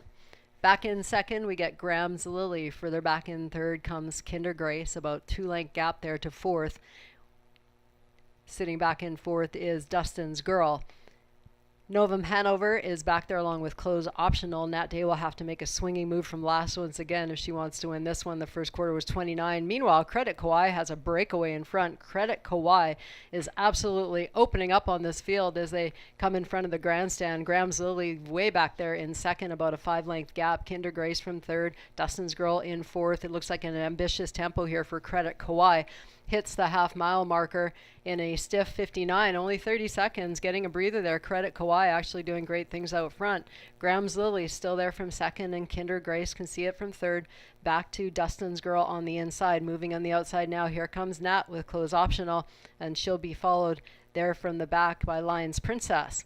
They're heading towards three quarters now. Credit Kawhi still the one in front. Graham's Lily inching a little bit closer out of the race. Novum Hanover is out of the race. Credit Kawhi now putting up with Graham's Lily on the outside. Kinder Grace there from third. Fourth on the outside. That's Close Optional. Now coming on fifth and moving 3 high will be Lions Princess. And back to Dustin's Girl. Can see them all, 129 and 4. And just as quickly as that, it's Graham's Lily has taken over command. Graham's Lily for Samara Johnson will try to take them the rest of the way, 129 and 4. Graham's Lily, there's Close Optional moving into second on the outside. Lions Princess, late move from Dustin's Girl, but it's Graham's Lily to win. Graham's Lily gets the win. Close Optional in for second, and then back to Dustin's Girl. Time of the mile was 2 minutes and 1/5. Graham's Lily and Samara Johnson in race number 5.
Unofficial postings for race number 5. The winner, number 2, Graham's Lily, finishing second. The 6, Close Optional.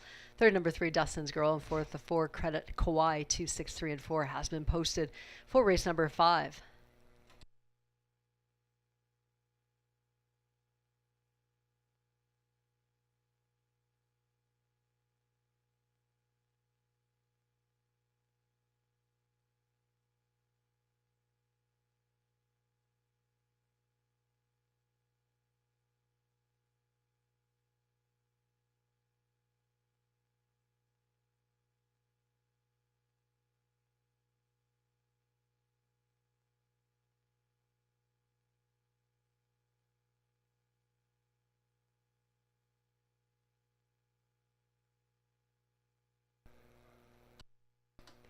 Now entering the winner's circle, the winner of race number 5, number 2, Graham's Lily.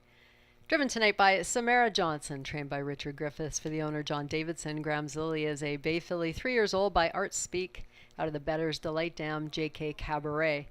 That will be her 4th win, lifetime, her 4th win this year for number 2, Graham's Lily. Pacing the mile tonight in 2 minutes and 1/5. Congratulations to Samara Johnson and all the connections of Graham's Lily. We invite all the survivors, those living with breast cancer and those sharing a memory of a lost one, a loved lost one, are invited to join the Harness the Hope and Skyline group now in the winner's circle. And there is a shot of some of them. We honor you tonight here at Grand River.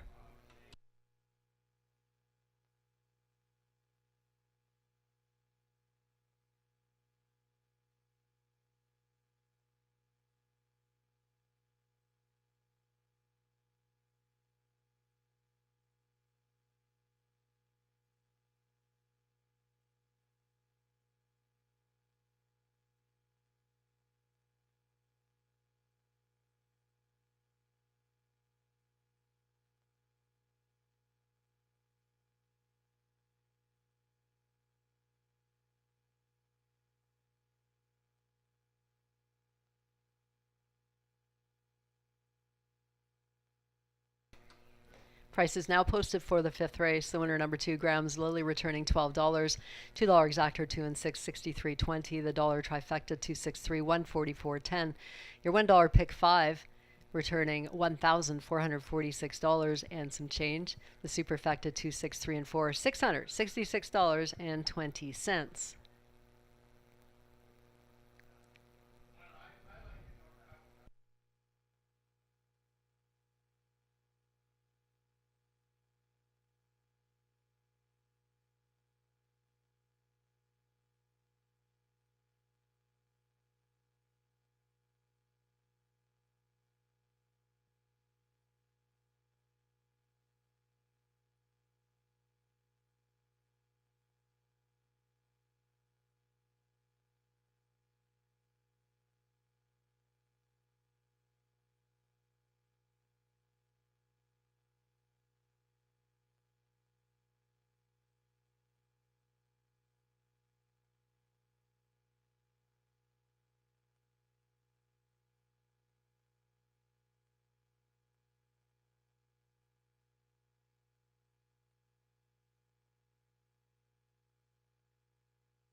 Rundown for race number 5 from the top down reads 6, 1, 3, 4, 5, 2, and 7. Congratulations to everyone who participated this evening in the OLG Ontario Women's Driving Championship. Natasha Day, the overall leader, with 51 points in the series that will continue in a few weeks.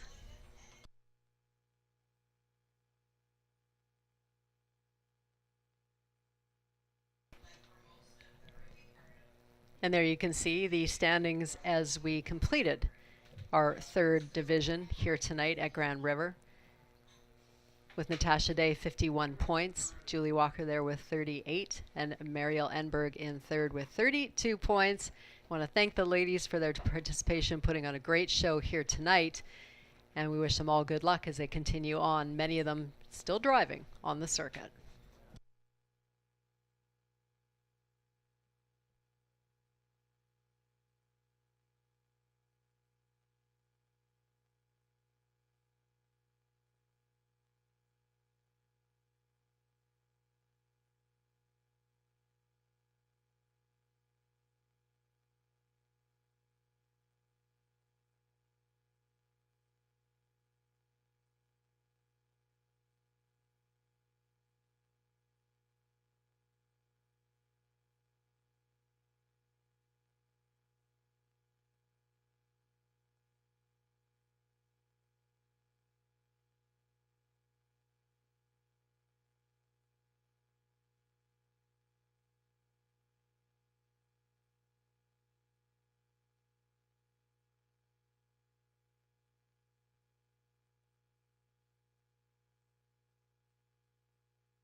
Introducing the pacers for race number 6, there's the one, If You Don't Chew Big Red, trained by Tim Myers, owned by Glenby Farms. The driver is Lauren House. Colin Kelly drives number 2, Frowny's Miracle. Colin Kelly in the bike for trainer Kyle Bossens. He co-owns with Dale Betts. The 3 is Shadow Moon Rising with Tyler Borth to drive, trained by Shane Barrington for Rick Ryer, Paul Berberich, and a numbered Ontario company. 4 Dreamfair Sunshine, Scotty Coulter aboard, trained by Jason Libby, owned by John Lamers. 5 Wilcat Rocky, Stephen Byron will drive, trained by Dale Hurd for the Wildcat Stables, and Tony Tangretta. 6 is Dirty Little Piglet, Natasha Day will drive, trained by Cassidy Schneider for Colonel Schneider Jr. Number 7 Belichick, note the driver change to Tyler Moore. James Dean is the trainer, Brian Doyle, the owner. And number 8 is EL Lonely Charlie, Jason Ryan in the bike, trained by Tim Jacobson for James Lewis. Field of 8 here for race number 6 coming up in just a couple of minutes. Field of condition pacers going postward very soon.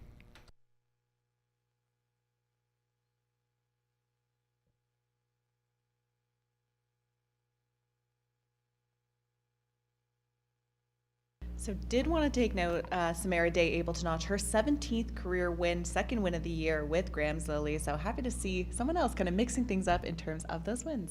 Certainly, it's so nice to see Samara get a win on this card here this evening, but Nat Day is still our leader in our women's driving championship after 3 legs with 51 points.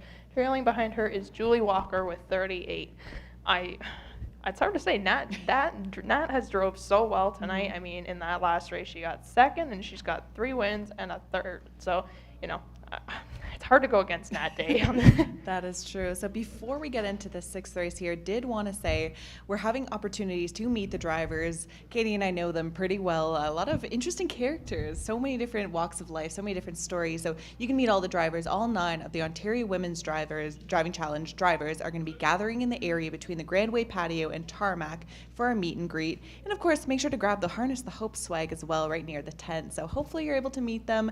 I'm sure they would love to hear some of the kind words that you guys have to share and just give them a lot of support. You know, we love to be able to support them and cheer them on. So hopefully you're able to stop by and give a nice little hello. Yeah, certainly. It's we've had a chance to get to know them very well over our careers here, working with different tracks and getting to know these ladies especially over this event. And they're so nice. Definitely get out and chat with them. They will be out there after race 6. But yeah, let's talk about race 6 real quick. I was going the direction of the 1 who they were just showing, but now they're on number 2. I'm going with the 1. The 1? Yes. If You Don't Chew Big Red. Sorry, I was doubting myself there for a second. He won in this class last week in 156 and 3, and you know, I thought it was an impressive drive. He's 3 for 7 on the season and has won his last 3 of 4 outings. So he's clearly doing very well and hot at the moment. He appeared to have some issues at the start of the season racing in London, so they appeared to give him this early spring to right himself, and it appears to have done him wonders. But Monique, which direction are you going for? I'm going with the 3, Shadow Moon Rising. Tough to play against. I know you and I kind of have that same approach, trying to play against some of the favorites in here, but this is a horse that's been so great since Shane Barrington has taken over. He's a local, of course, on the Woodbine Mohawk Park circuit. He's one of the trainers, which anytime he claims a horse, I pay attention, and usually they're good to go first couple of starts. Well, took him a few starts under the new care of Shane Barrington, but since then has racked up 3 in a row, regardless of post. I think this is a horse that's going to be so tough in here, and I think deserves to be the favorite in here. Yeah, certainly. But thank you to everybody who's been out here supporting this 3rd leg of the OLG Women's Driving Championship, and thank you to Ontario Racing for being a supporter of this as well. I'm excited to see how leg 4 and 5 go for us. Leamington is on the last weekend of September, and the final will be held at Western Fair in London on October 14th. So if you can get to those tracks and support this great event, please do. Monique and myself will be in Leamington, and I will be at the final in London. So I'm excited to see all of you there, and I hope it's going to be a great time, but it is now post, so good luck with your wagers in race number 6.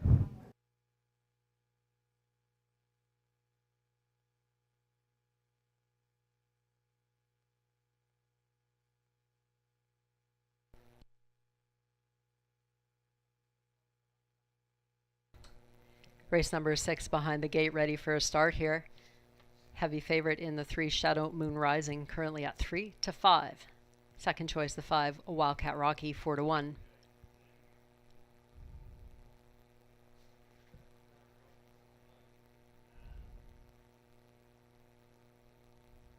Gate picks up speed into the stretch for race number 6. And they're off. And a whole bunch of them are leaving. Quickest away so far, Shadow Moon Rising pushing through. Frowny's Miracle is going to test that one's mettle early. If you don't chew Big Red, keeping them honest too from the inside post position. Back to 4th comes Dreamfair Sunshine, and away in 5th, Wildcat Rocky. 6th position to Dirty Little Piglet. The trailers, Belichick and EL Lonely Charlie. It is Shadow Moon Rising who has taken over. The favorite seizes command before the quarter. Shadow Moon Rising is there. Frowny's Miracle there from 2nd. If you don't chew Big Red is 3rd. Dreamfair Sunshine back in 4th, 28-1 for that opening panel. 5th spot to Wildcat Rocky, loosely gapped there in 6th is Dirty Little Piglet. Belichick and EL Lonely Charlie continue to trail. Shadow Moon Rising says, come and get me. There's action from the backfield now with Dirty Little Piglet, and he will provide cover for Belichick, so the backfield is in motion. Shadow Moon Rising will try to get a breather into them here. There from 2nd comes Frowny's Miracle, enjoying the view. 3rd place inside is If You Don't Chew Big Red. Advancing outside is Dreamfair Sunshine. First up, the half was 59 seconds. Shadow Moon Rising continues to set the pace. Back to 2nd, Frowny's Miracle. He's right there on the helmet of Shadow Moon Rising. From 3rd, Dreamfair Sunshine, still advancing. He's got a little bit of pace. If You Don't Chew Big Red, down on the inside, saving all the ground. A length back in 5th on the outside comes Dirty Little Piglet. To the inside, Wildcat Rocky. Belichick and EL Lonely Charlie continue to keep the back spots occupied. 127-3. That's Shadow Moon Rising still in front. Shadow Moon Rising, Borth is looking confident.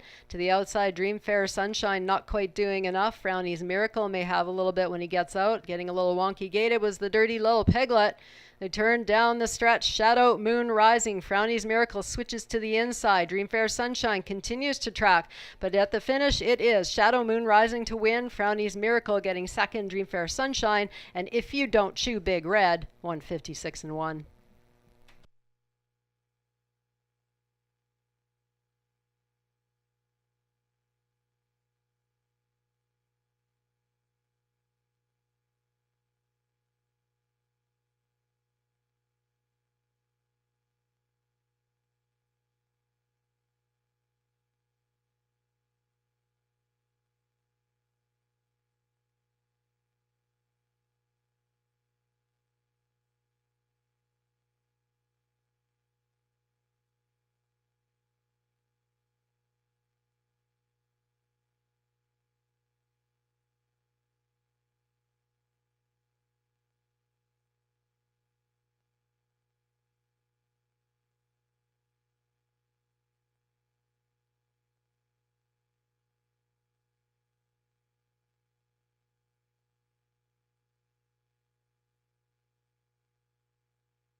And officially race number 6, number 3, Shadow Moon Rising, the winner, getting his 4th win in a row.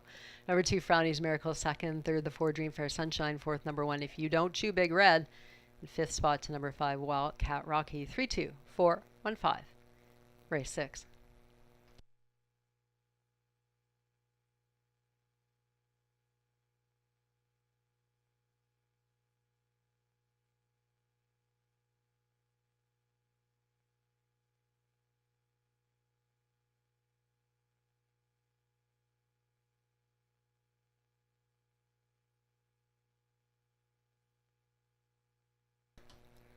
Back to the winner's circle, Tyler Borth bringing Shadow Moon Rising there.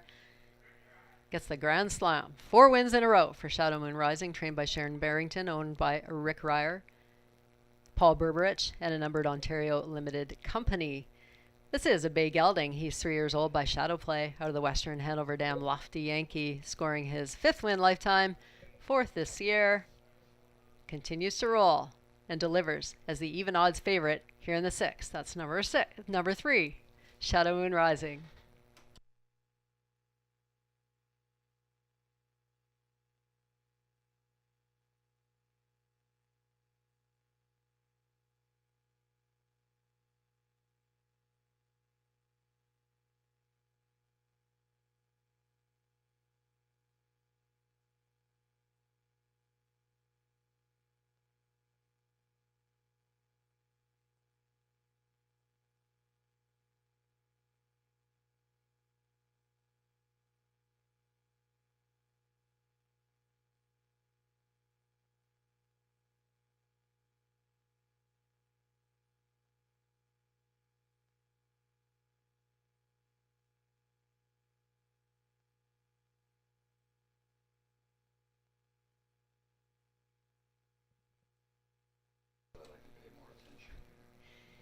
Official payouts are up. Number 3, Shadow Moon Rising, returning $4 as the favorite. The $1 high five, 32415, $352.20. Exacta 3-2 returned $39.90. The trifecta $71.05, and the pick 4, 2, and 3 $480.60. Just a note, you can come and meet the drivers. All 9 of the Ontario Women Drivers' Championship drivers are gathering in the area between the Grandway patio and the tarmac for a meet and greet, and you can get your Harness the Hope swag there as well. That's all happening now.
Here's your official rundown from race number 6. Top down, 4, 2, 1, 3, 5, 8, 7, and 6. Race number 7 is coming up next in 6 minutes.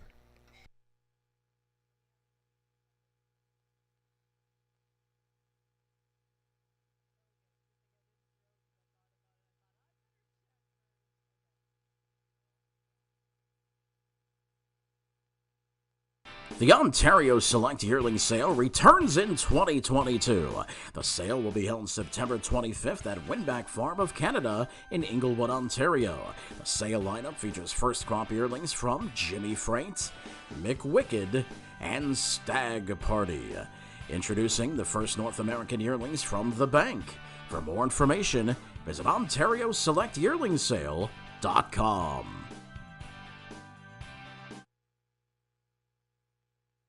Winback Farm was the #1 breeder in Delaware, New York, and Ontario for 2021 sire stakes. Highlighting Winback Farm's 2022 lineup are first crop yearlings from Courtly Choice, Jimmy Freight, McWicked, and Stag Party. Introducing the first North American yearlings from the bank. Visit www.winbackfarm.com for sale lineups. Again, for more information, that's winbackfarm.com.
here on the red carpet, and it's only fitting I'm here with Natasha Day, our leading driver in the OLG Women's Driving Championship. And you were telling me a little bit surprised the type of night that you've been having. We're not surprised. We know the type of drives you put forth, but congratulations on a lead. Thanks, yeah. No, I didn't come into it very confident. There was probably one there that I thought was a decent shot. The rest were, I thought, well, if I pick up any scraps and some points, I'd be happy. But yeah, it turned out a good night, and I picked up one of Marie Claude's drives, which was a better one, so that kind of worked in good for me. And last time I was talking to you, I told you at the end of the last event, I said, you got the lead, and you told me you didn't know that. So I'm like, that's not like you. You always know where you're standing in here. So now you got a little bit of a comfortable lead, and I think you're going to need it with the way some of these females are driving. Yeah, they're always aggressive. It's never an easy game to win. So yeah, no, kudos to them. They get out there and they give it a good crack. I have a little bit of an advantage on them because I drive all the time and I know a lot of the horses. So a lot of credit is due to them for getting out there when they don't know these horses, and they're driving them as good as they could. And 2 more events coming up. You're looking forward to some of the drives coming up at Leamington. Of course, that's not a track that I've been to ever before, so I don't really know what to expect personally, but looking forward to all these opportunities to it, and entirely different playing field and different horses as a whole. Yeah, Leamington, it's a leader bias track, so it makes all the difference. So it all depends on what sort of horse you get on, and if you have something with no gate speed, you're just trying to go for the leftovers. Well, that seemed to be your strategy early on, but got all those wins, so I guess it seems to work, at least early on for those plans. Yeah, early on. We got to do it for the rest of the meet, so yeah. Well, thanks again for your time, and congrats on a nice afternoon. Thanks again, Natasha Day, our leading driver in the OLG Women's Driving Championship. 5 races in the books. Up next is going to be Leamington Raceway.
Trotters on parade for race number 7. Here's the one, Alexa Play Country, trained by Ronnie Waples Jr. He drives the owner, James Fullerton.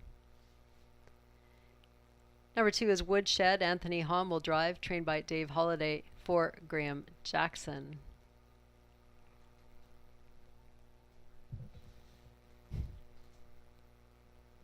Get to that one in a moment.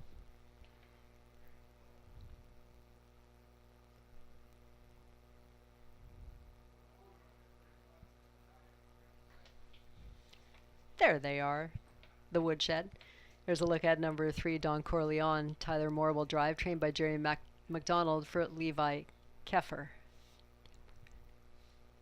4 is Deity Sealster. Andre Goy trains and drives for Dr. Michael Venieri. Number 5, I Think Not. Lauren House will drive, trained by Nelson White, owned by Deborah White. 6, Something About Lucy. Jason Ryan in the bike, trained by Gerald Sloan for the owner, Joanne Sloan. Lovely Echoes, the 7, Scotty Coulter aboard, trained by Mike Keeling for the Dreamville Stable, and Karen Carroll. Number 8, Skyly Dream. Sylvain Lacaille will drive for Kelly Duval Lacaille. Sylvain Cones with Jean Dubois. And here's the 9, Lady Guinevere. Tyler Borth in the bike, trained by Shane Barrington for Percy Elkins. It is a field of 9. And there is the lovely Emma Christoforou, resplendent in pink this evening at Grand River. And that is a good segue to remember that after this race, after race 7, Harness the Hope will be picking the winner of the Tough Enough to Wear Pink contest. Are you tough enough to wear pink? Emma is.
Field for the 7th race has gathered behind the gate. Field of 9 on the trot. Favorite 9, Lady Guinevere at 6-5. And they're off, and it's Skyly Dream from the outside making a bust there. I Think Not has made a boo-boo.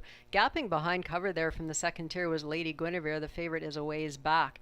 They settle things out in front, and that is Woodshed looking for the lead, but Don Corleone has taken over front. Don Corleone back in second. Deity Sealster on a bust. Something About Lucy now with a sweeping move on the outside. Here comes Lovely Echo. Lovely Echo.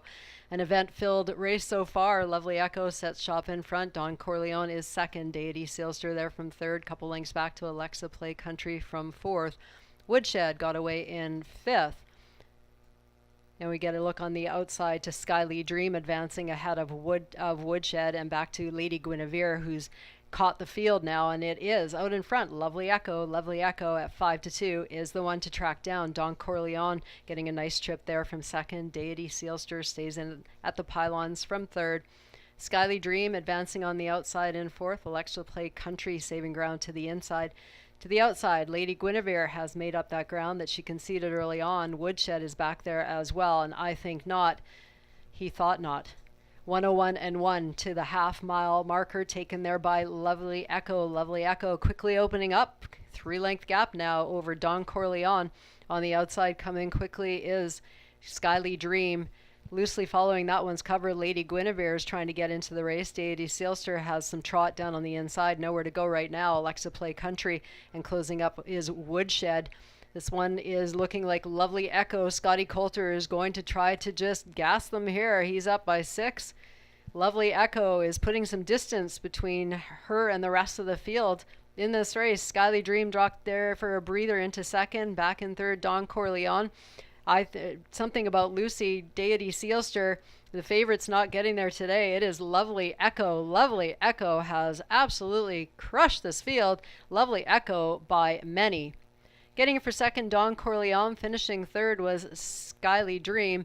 And back to fourth, Deity Sealster. Time of the mile trotted in 2 minutes and 2/5.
Coming back to the winner's circle, here is the winner of race number 7. Number 7, Lovely Echo, driven by Scott Coulter, trained by Mike Keeling, and owned by Dreamville Stable and Karen Carroll. That is the maiden victory for Lovely Echo. She is a Bay filly, 3 years old, by Father Patrick out of the Muscles Yankee Dam. Ecretariat. Lovely Echo scoring that maiden victory, trotting the mile tonight in 2 minutes and 2/5 to take race number 7.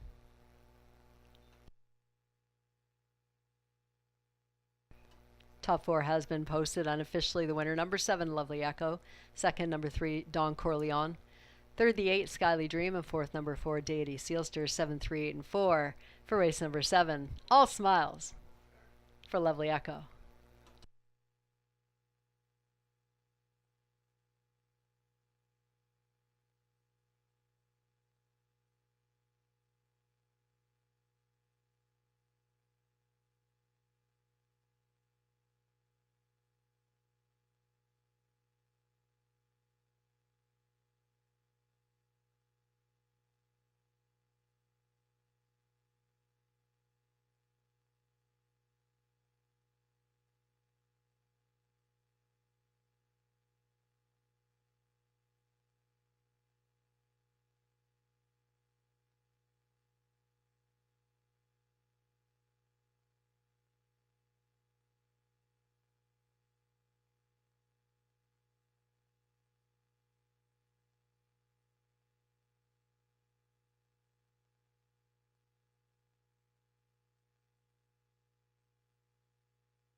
Prices are up. The winner, number 7, Lovely Echo, returning $7.40 to win. The $2 exactor, 7-3, paying $49.90. The trifecta, 7-3-8, $357.65.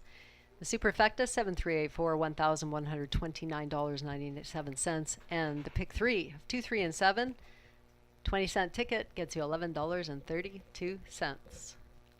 Coming up next will be race number 8.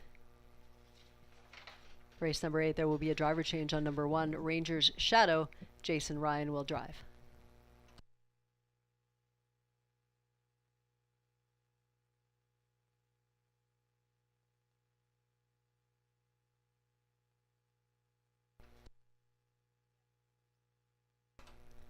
Don't forget, Harness the Hope will be awarding the winner of the Tough Enough to Wear Pink contest very soon.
Official rundown for race number 7. Top down reads 5, 9, 2, 4, 8, 7, 1, 3, and 6 on the bottom. Race number 8, just 7 minutes away.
Here's your 8th race Pacers. On the track, number 1 is Ranger's Shadow, trained by Joe Pereira, the owner Chad Hill. The driver is Jason Ryan. Number 2, Control the Smile, Bruce Richardson will drive, trained by Brent Dunbar, owned by Dorothy Dunbar. Number 3 is Better Style, Brett McDonald in the bike, trained by Bob McIntosh for Robert McIntosh Stables Incorporated, Dave Boyle, and Martin Sable. There's the 4, Samson of a Beach, Travis Henry will drive, trained by Joe Pereira for John and Edward Barry. Number 5, Doc's Rock, Anthony Hahn has the lines, trained by Cassidy Schneider for the owner Dr. Steve Taylor. And number 6 is Jimmy's Nephew, Tyler Borth will pilot, trained by Daryl Laver for Randy Zock. Field of 6 lining up for race number 8. Just a couple minutes to post. Good luck.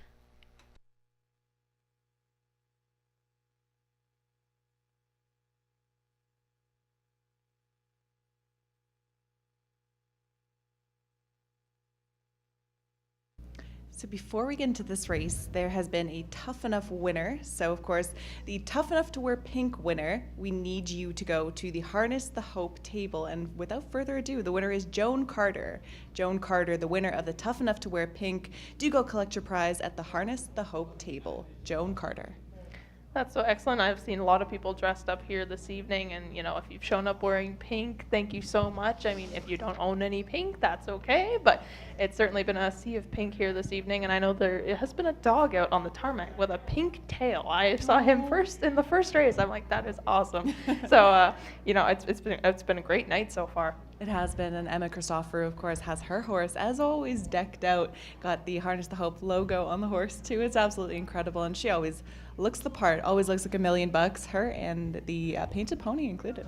Yes, certainly. I love seeing Emma in the painted pony. We had him in Hanover not too long ago, so it was so nice to have him there as well. But we have 3 races left on the card tonight, so let's move ahead on to race number 8. Monique, I'll give you first crack. Which direction are you going for this race? So I ended up going with the 3 Better Style in here. Maybe a little bit of a bias towards some of the Mohawk Park faithful. Bob McIntosh, one of the best trainers of truly our generation, even in general. He's just had so much success. I always love paying attention to him with the youngsters, and he's had a fantastic season in the provincial program as a whole, racing in those golds, racing in those grassroots. So I think this is a horse that, of course, a little bit different trajectory in terms of non-winners of one, but it's a horse that has yet to land in the winner's circle, but been very consistent in terms of hitting the board. I think could be well suited racing on the smaller oval. Proved that with a runner-up finish to a good one in Dalhousie. So I think is in with a great shot in here, and not surprised to see this one taking that support. Yeah, certainly Robert McIntosh has had a lot of success, and even with Brett McDonald in the bike, he's been very successful as well. I agree with your thoughts there. I'm going with the 5, Doc's Rock. I think this is a little bit out in left field pick, but something about him spoke to me, and I sometimes get that intuition, and sometimes it's right and sometimes it's wrong. Last race it was right. It was right. I picked the last race right, but that's because we weren't on here to talk about it. True. So you never know. But he's hit the board in the last 3 of his 4 lifetime starts. He's just not found that winner's circle yet. He was 3rd last week in 157 in this same class, and we've got a bit of a shorter field here tonight, so I think he'll do really well, and I think that outer post will do well as long as Anthony Hahn can get him out and ahead. Hopefully he'll pace really well here this evening, but I find picking these non-winners of one sometimes hard because somebody has to win. And it's narrowing down who you think is ultimately going to come across that finish line. And you do even have a whole new thing to try to consider in here with a first-time starter and Control the Smile for Bruce Richardson.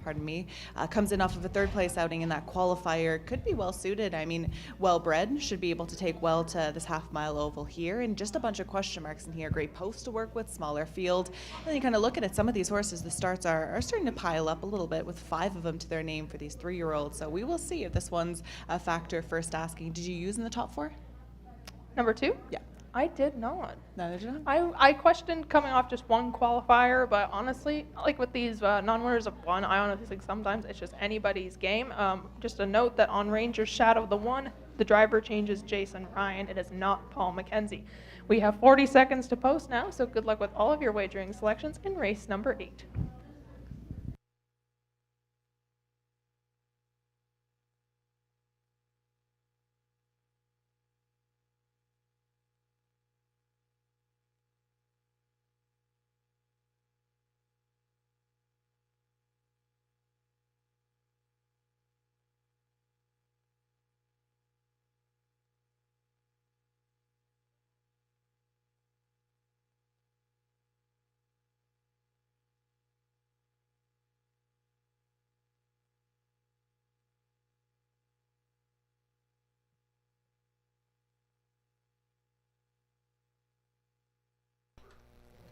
Fireworks! We're getting ready for race number 8. Will there be fireworks on the track? Fireworks in the air. What a magical night here at Grand River on this Friday. 1 to 5 favorite here in the upcoming 8th race is number 3, Better Style. Field of condition pacers, all in a line.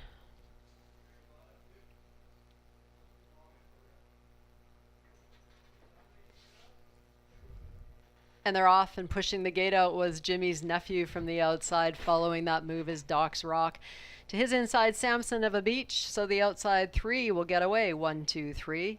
Better Style away in 4th, not finding a hole yet, but he will drive forward. Control the Smile is moving now into 4th. At the back of the pack, Ranger's Shadow got the old heave-ho shuffle from the inside post position. Taking over command on front, that is Doc's Rock. Samson of a Beach is watching from 2nd. Loosely gapped from 3rd is Jimmy's nephew. And then in back is Better Style.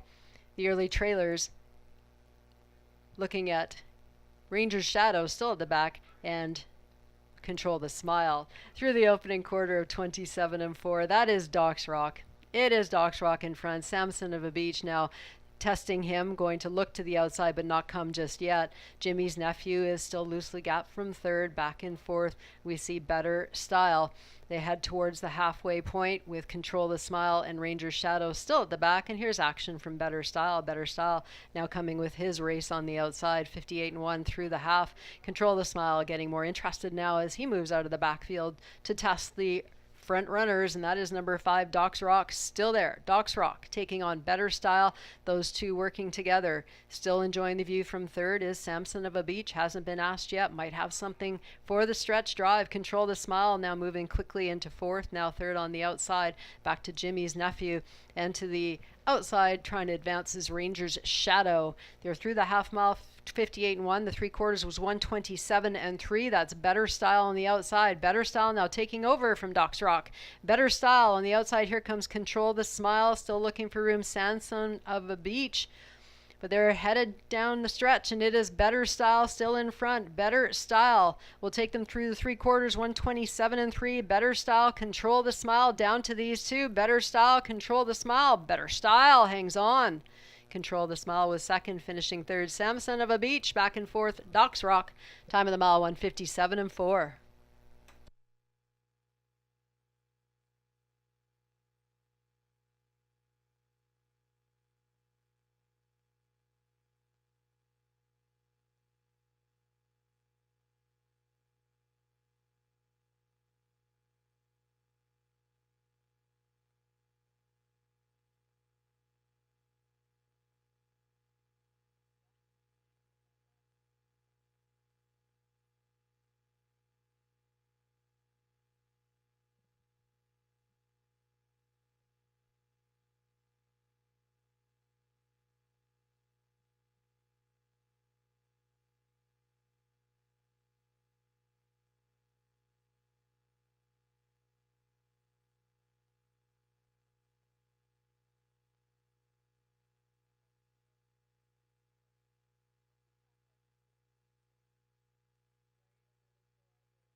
Top 4 posted there, and here's a look at number 3, Better Style, coming to the winner's circle, driven tonight by Brett McDonald.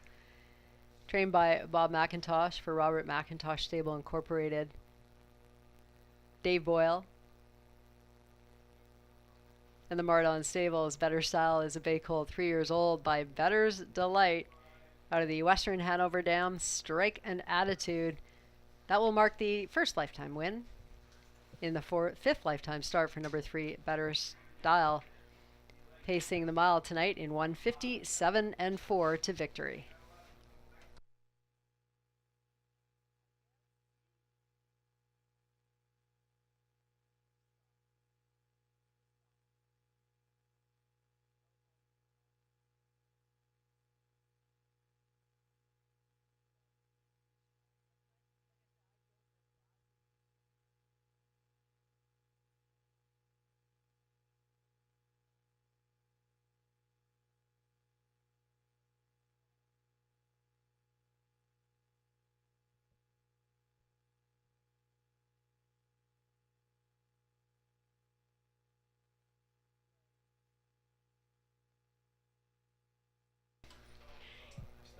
Here are the payouts for race number 8. Number 3, Better Style, returning 220. Finishing second, number 2, Control the Smile. That exacta paying 830.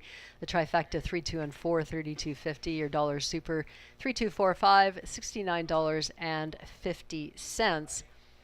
Race number 8 in the books, and it was Better Style, a popular winner in the 8th.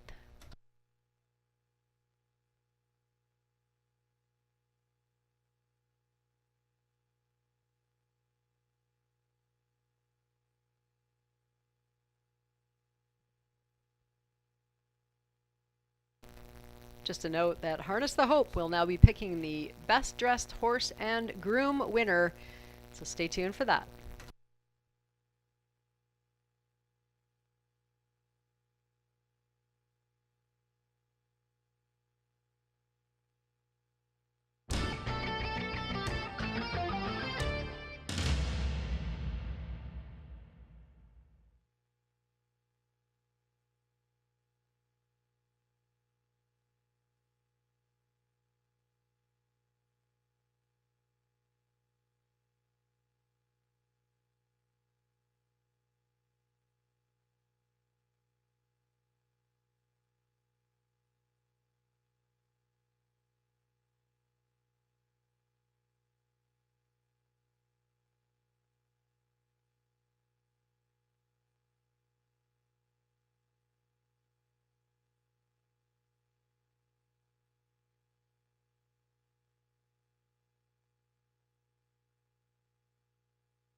Rundown for race number 9 from the top down: 6, 2, 1, 3, 4, and 5. Race number 9 coming up next in 5 minutes.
Horses on parade for the 9th race. There's the one Global Crush, trained by Alan Shelton. He owns the drivers Tyler Moore, the 2-horse AJ Knight.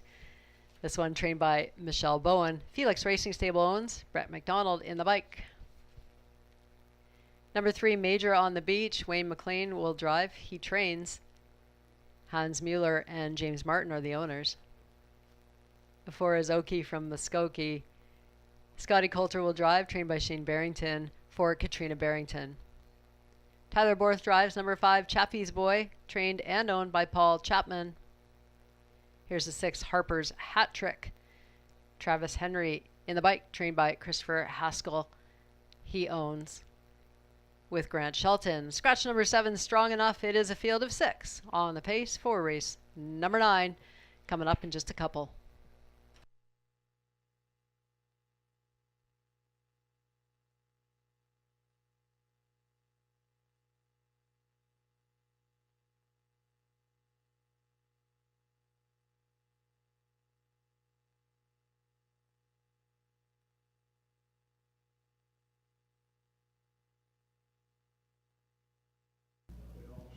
Race number 9 is up next, 10 to go. So been a quick night, been a great night, so much fun, and happy to have things kicked off with the women in the OLG Women's Driving Championship. Right now, we get into this 9th race here. I don't think it gets any easier from a handicapping perspective.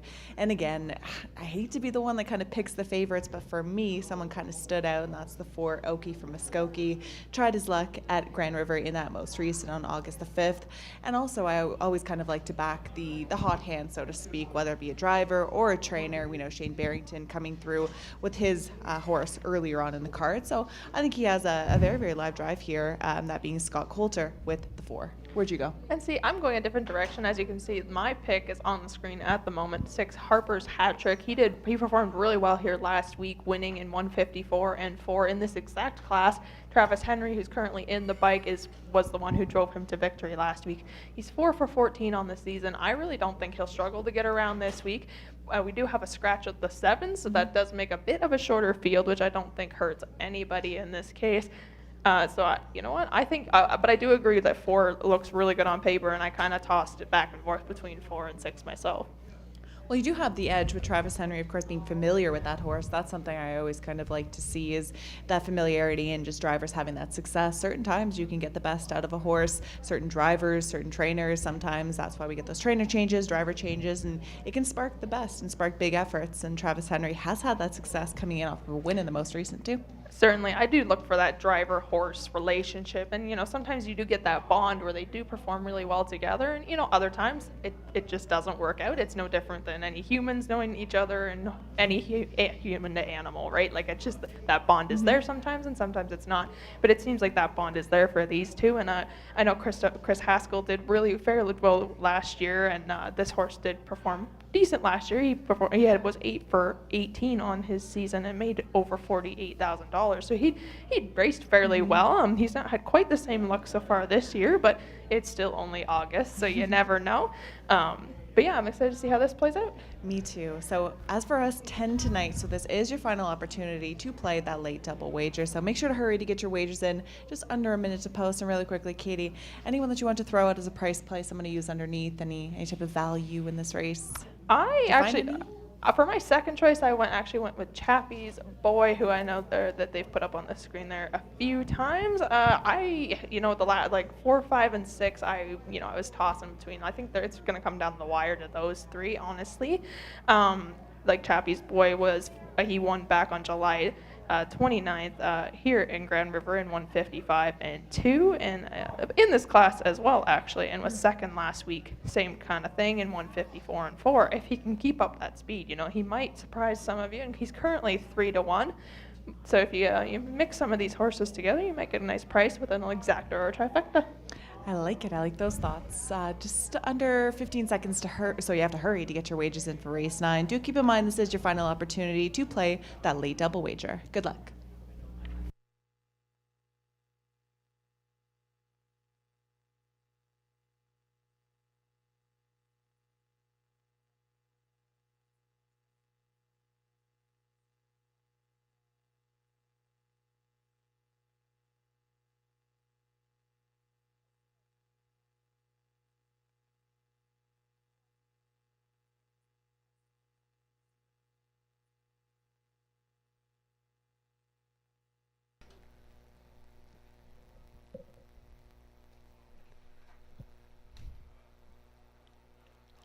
Field of 6 in behind the gate here for our 9th race tonight.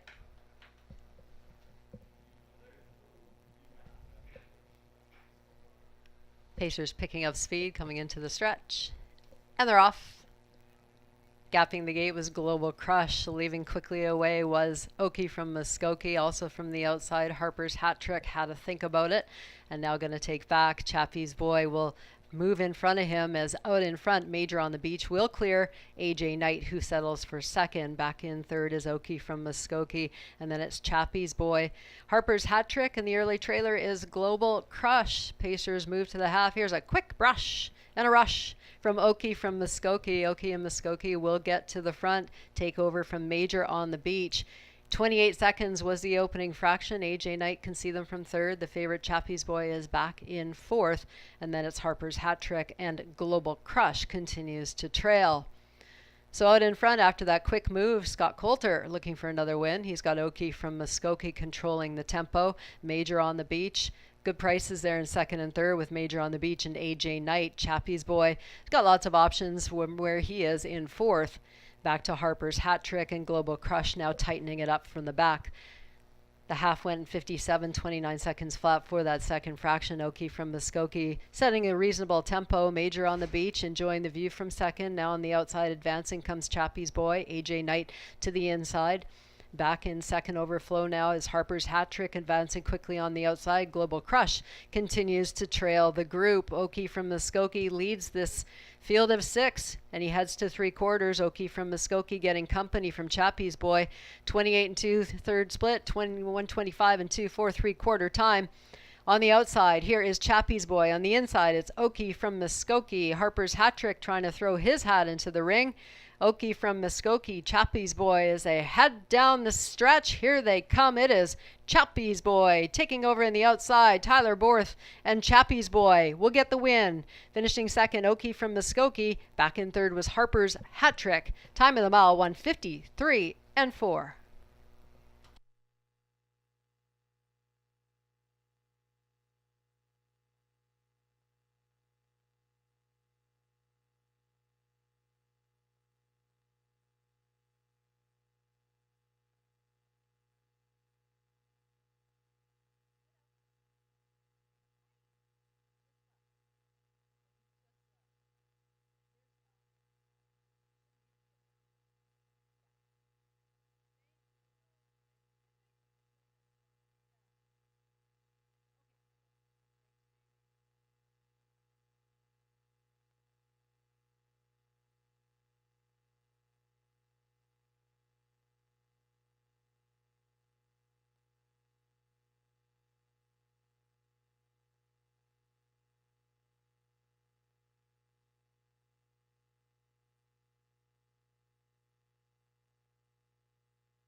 Unofficially in race number 9, the winner, number 5, Chappie's Boy, finishing second, the 4, Oki from Muskokie.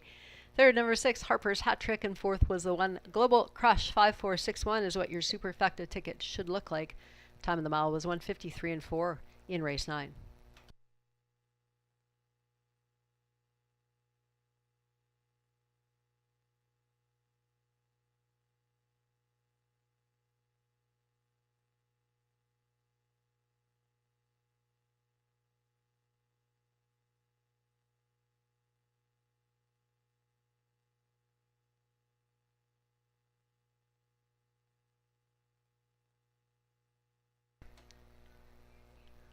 Tyler Borth doubles up tonight.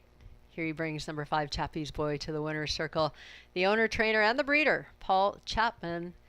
Chappie's Boy is a 5-year-old horse by Sports Raider out of the Life Sign Dam. Chappie's Girl. Sounds like a lot of home blood in this one. Chappie's Boy pacing the mile tonight in 1:53 and 4.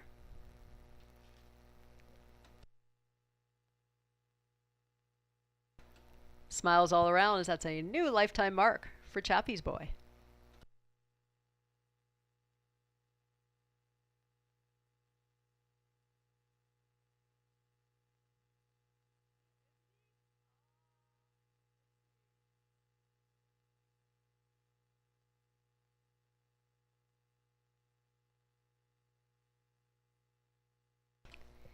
There's your payouts. For the 9th race, number 5, Chappie's Boy, returning $4.50. The exact is 5 and 4, $23.60. Your trifecta, 5, 4, 6, $23.75. Your dollar super, 5, 4, 6, and 1, $61 and a nickel. That concludes race number 9. One more race to go tonight. Race number 10 is on its way. We'll be on the pace for the finale with a field of 9, couple driver changes. Tyler Moore drives number 2, Beat Reporter. Colin Kelly will drive number 8, That Moment in Life.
Here's a rundown for race number 9.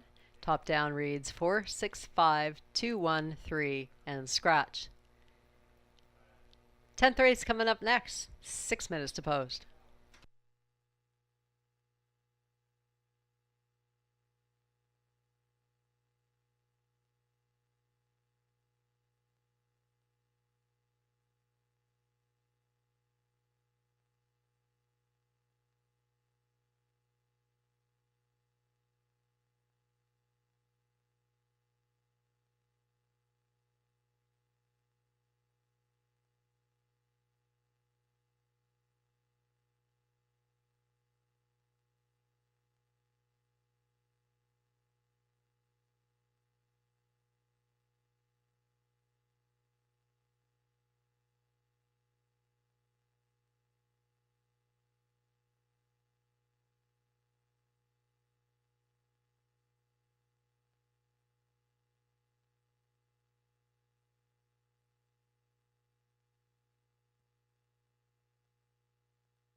Welcome back one final time from Grand River. We have had such a fantastic night here. Did want to do a little bit of housekeeping notes. Best dressed groom, of course, there was a nice prize for that. $200 in prizes for the winner, sponsored by Wilson's Tack and Macintosh Proline. The winner was Tori McKinnon, so congratulations, Tori. And then for the best dressed horse, saving the best for last in here. I didn't have a chance to see this one. Going to be number 7, Jordan Deo. Looking forward to seeing him on the track. I'm sure he is decked out.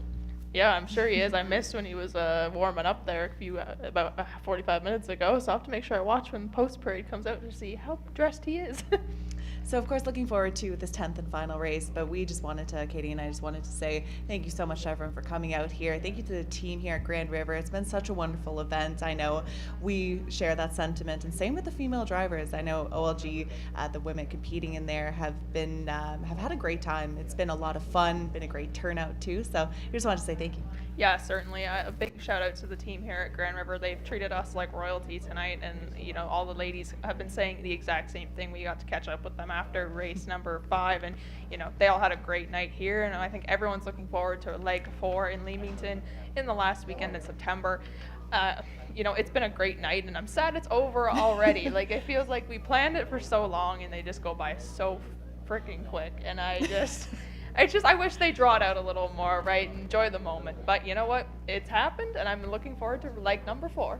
We are too. So as Katie mentioned, that leg is going to be coming up at Leamington Raceway, and then the finale is going to be at Western Fair District, where points are worth double. So still anyone's race in terms of our females in this OLG Championship. And of course, another huge thank you to Harness the Hope. Of course, all the work they do, all the proceeds they do, just the incredible job they do in terms of getting that awareness out there, all the charities they support. So thank you to them, and looking forward to seeing them at Leamington as well. Yeah, certainly, and you'll see both of us at Leamington Raceway. I believe it's September 24th or 25th. I can never remember. It's the weekend that we are down there, so we'll make the trip down to that very tiny corner of Ontario. I'm excited to go down and check out Leamington. I've never been there myself personally. It's a bit of a hike from Hanover, but I'm very thankful to them as well that they were wanting to have us there as well. So I think it's going to be another great weekend there in about 6 weeks from now. So I'm looking forward to seeing you again there, and I think we'll have another great evening there too. So let's end the night with some handicapping here in this 10th and final overflowing field of 9 in here. So looking forward to seeing some driver changes. Colin Kelly on the 8, that moment in life, and then more on the 2-horse beat reporter. So factor that into your handicapping a little bit in here. But what direction did you go in our 10th and final? I ended up going the direction of the 3, Buck and Better. He won here last week in a prospect series in 155 flat. He's currently 2 for 10 on the season, as well as he's got 2 seconds and a 3rd on this year. Not shy of that leaderboard, but perhaps he'll pick up his 2nd consecutive win here of this evening, and I can see Don Lupel is agreeing with me there, you're agreeing with me. I can't read apparently, but Don and Melissa are going with the direction of the 1 Night Out. Yeah, so for me, we kind of mentioned this too in terms of having that familiarity with horses. Jason Ryan driving Buck and Better in that most recent in the Prospect Series, and it was here, so that helps seeing this horse on the front end and able to get that separation late. I thought looked really solid in that effort. Was able to go rewatch the replay. Came through as the favorite, did what he needed to. I think the field is a lot deeper in here, a lot tougher, but I think could be able to double up in terms of those wins. Yeah, certainly. It's been a great night here, and another thank you to Grand River Raceway for just being so great to us and for putting on such a great evening. It's been we've had lots of people on track, and I'm glad that it wasn't like 35 degrees tonight because I think the heat deters a lot of people. But the weather's been beautiful. Everyone's been racing well, and the ladies put on an absolutely great show here this evening. Exactly. I have to give credit to them, and as always, just being able to take the time out of their day to compete, put on a show for everyone. It's always just such a pleasure to be able to see that. Of course, it's nice to have that success too in terms of those wins, but to all the other ladies out there, it's anyone's race in that competition. So once again, looking forward to that coming up at Leamington Raceway. Certainly, and it's now time for post-parade for the 10th and final race here this evening. We are signing off for the night, but we will see you at Leamington Raceway in the last weekend of September.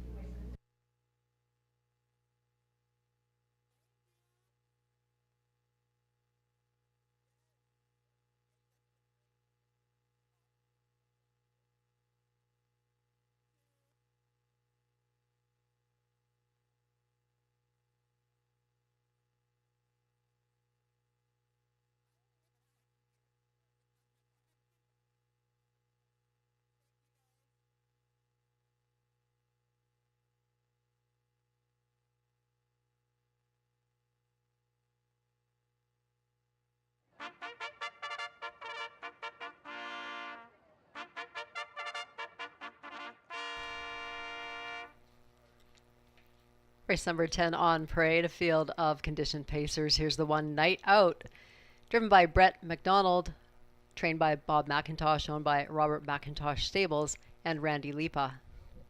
Number 2 is Beat Reporter. Note the driver changed to Tyler Moore, trained by David O'Brien, the owner Charles Windsor. The 3 Buck and Better, Jason Ryan will drive, trained by Amanda Fine, for Scott and Lisa Henry. The 4 is Dalhousie. Travis Henry drives, trained by Jim Kerr, owned by Jack Ramage and James Kerr. Number 5 is Delightful Wines. Scott Coulter drives, trained by Daniel Kerr, he owns. 6, Shanghai Kai. Lauren House will drive, trained by Scott McNiven for Kim McNiven and Donald Douglas. The 7 is Jordan Deo. Anthony Hahn the bike, trained by Brian Eckenstein for Debbie Eckenstein. 8, That Moment in Life. Driver changed to Colin Kelly, trained by Tim Myers for David O'Macaulay. And number 9, He's Got the Money. Tyler Borth driving, trained by Patrick Bissett for the owner Gary Stoddart. Field of 9 for our finale here in race number 10. Post time in just a couple of minutes.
Great crowd here on track tonight for Grand River.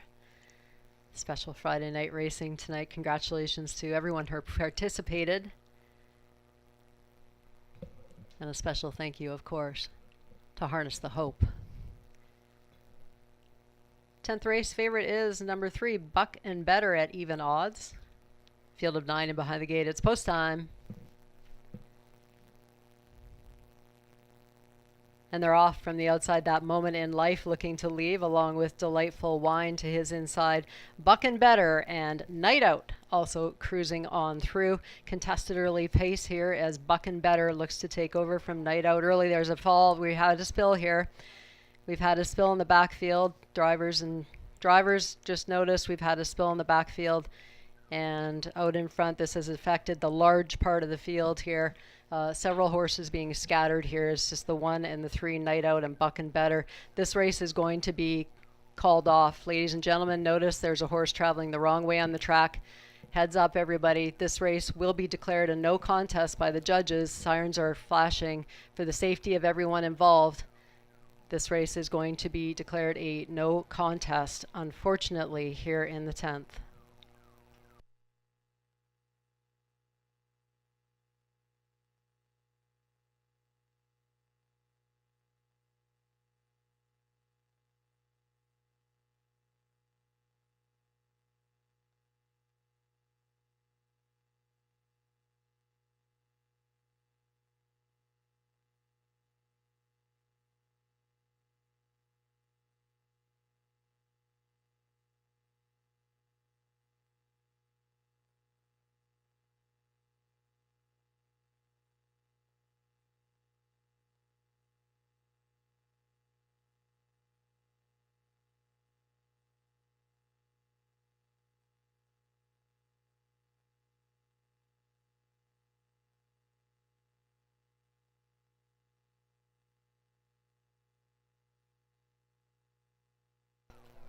We'd ask everyone to step back from the rail as there is a loose horse on the track and they are unpredictable. So for everyone's safety, just please step back from the rail. Outrider is working to catch the loose horse who is currently in the infield. Unfortunate event in our finale.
The loose horse has been caught and all the horses are up and will be taken back to the paddock now. So the horses are all up. Medical personality is attending to the drivers who were involved. So the horses are up, and good work by everybody who responded so quickly to make sure that this situation didn't end up being worse than indeed it was.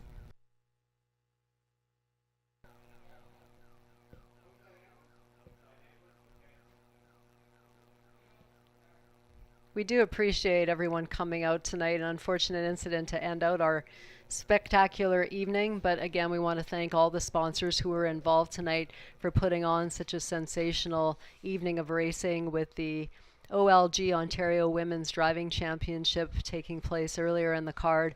And definitely a big thank you also to Harness the Hope and the wonderful work that they do. So on behalf of everybody here at Grand River, I want to thank you for attending the races this evening. The racing continues here next Tuesday. Next Monday, sorry. Next Monday, racing will continue here at Grand River. My name is Dawn Lupel. I personally want to thank you for enjoying our on-track festivities and the wonderful people who put on this show each week. Have an excellent evening and drive safe.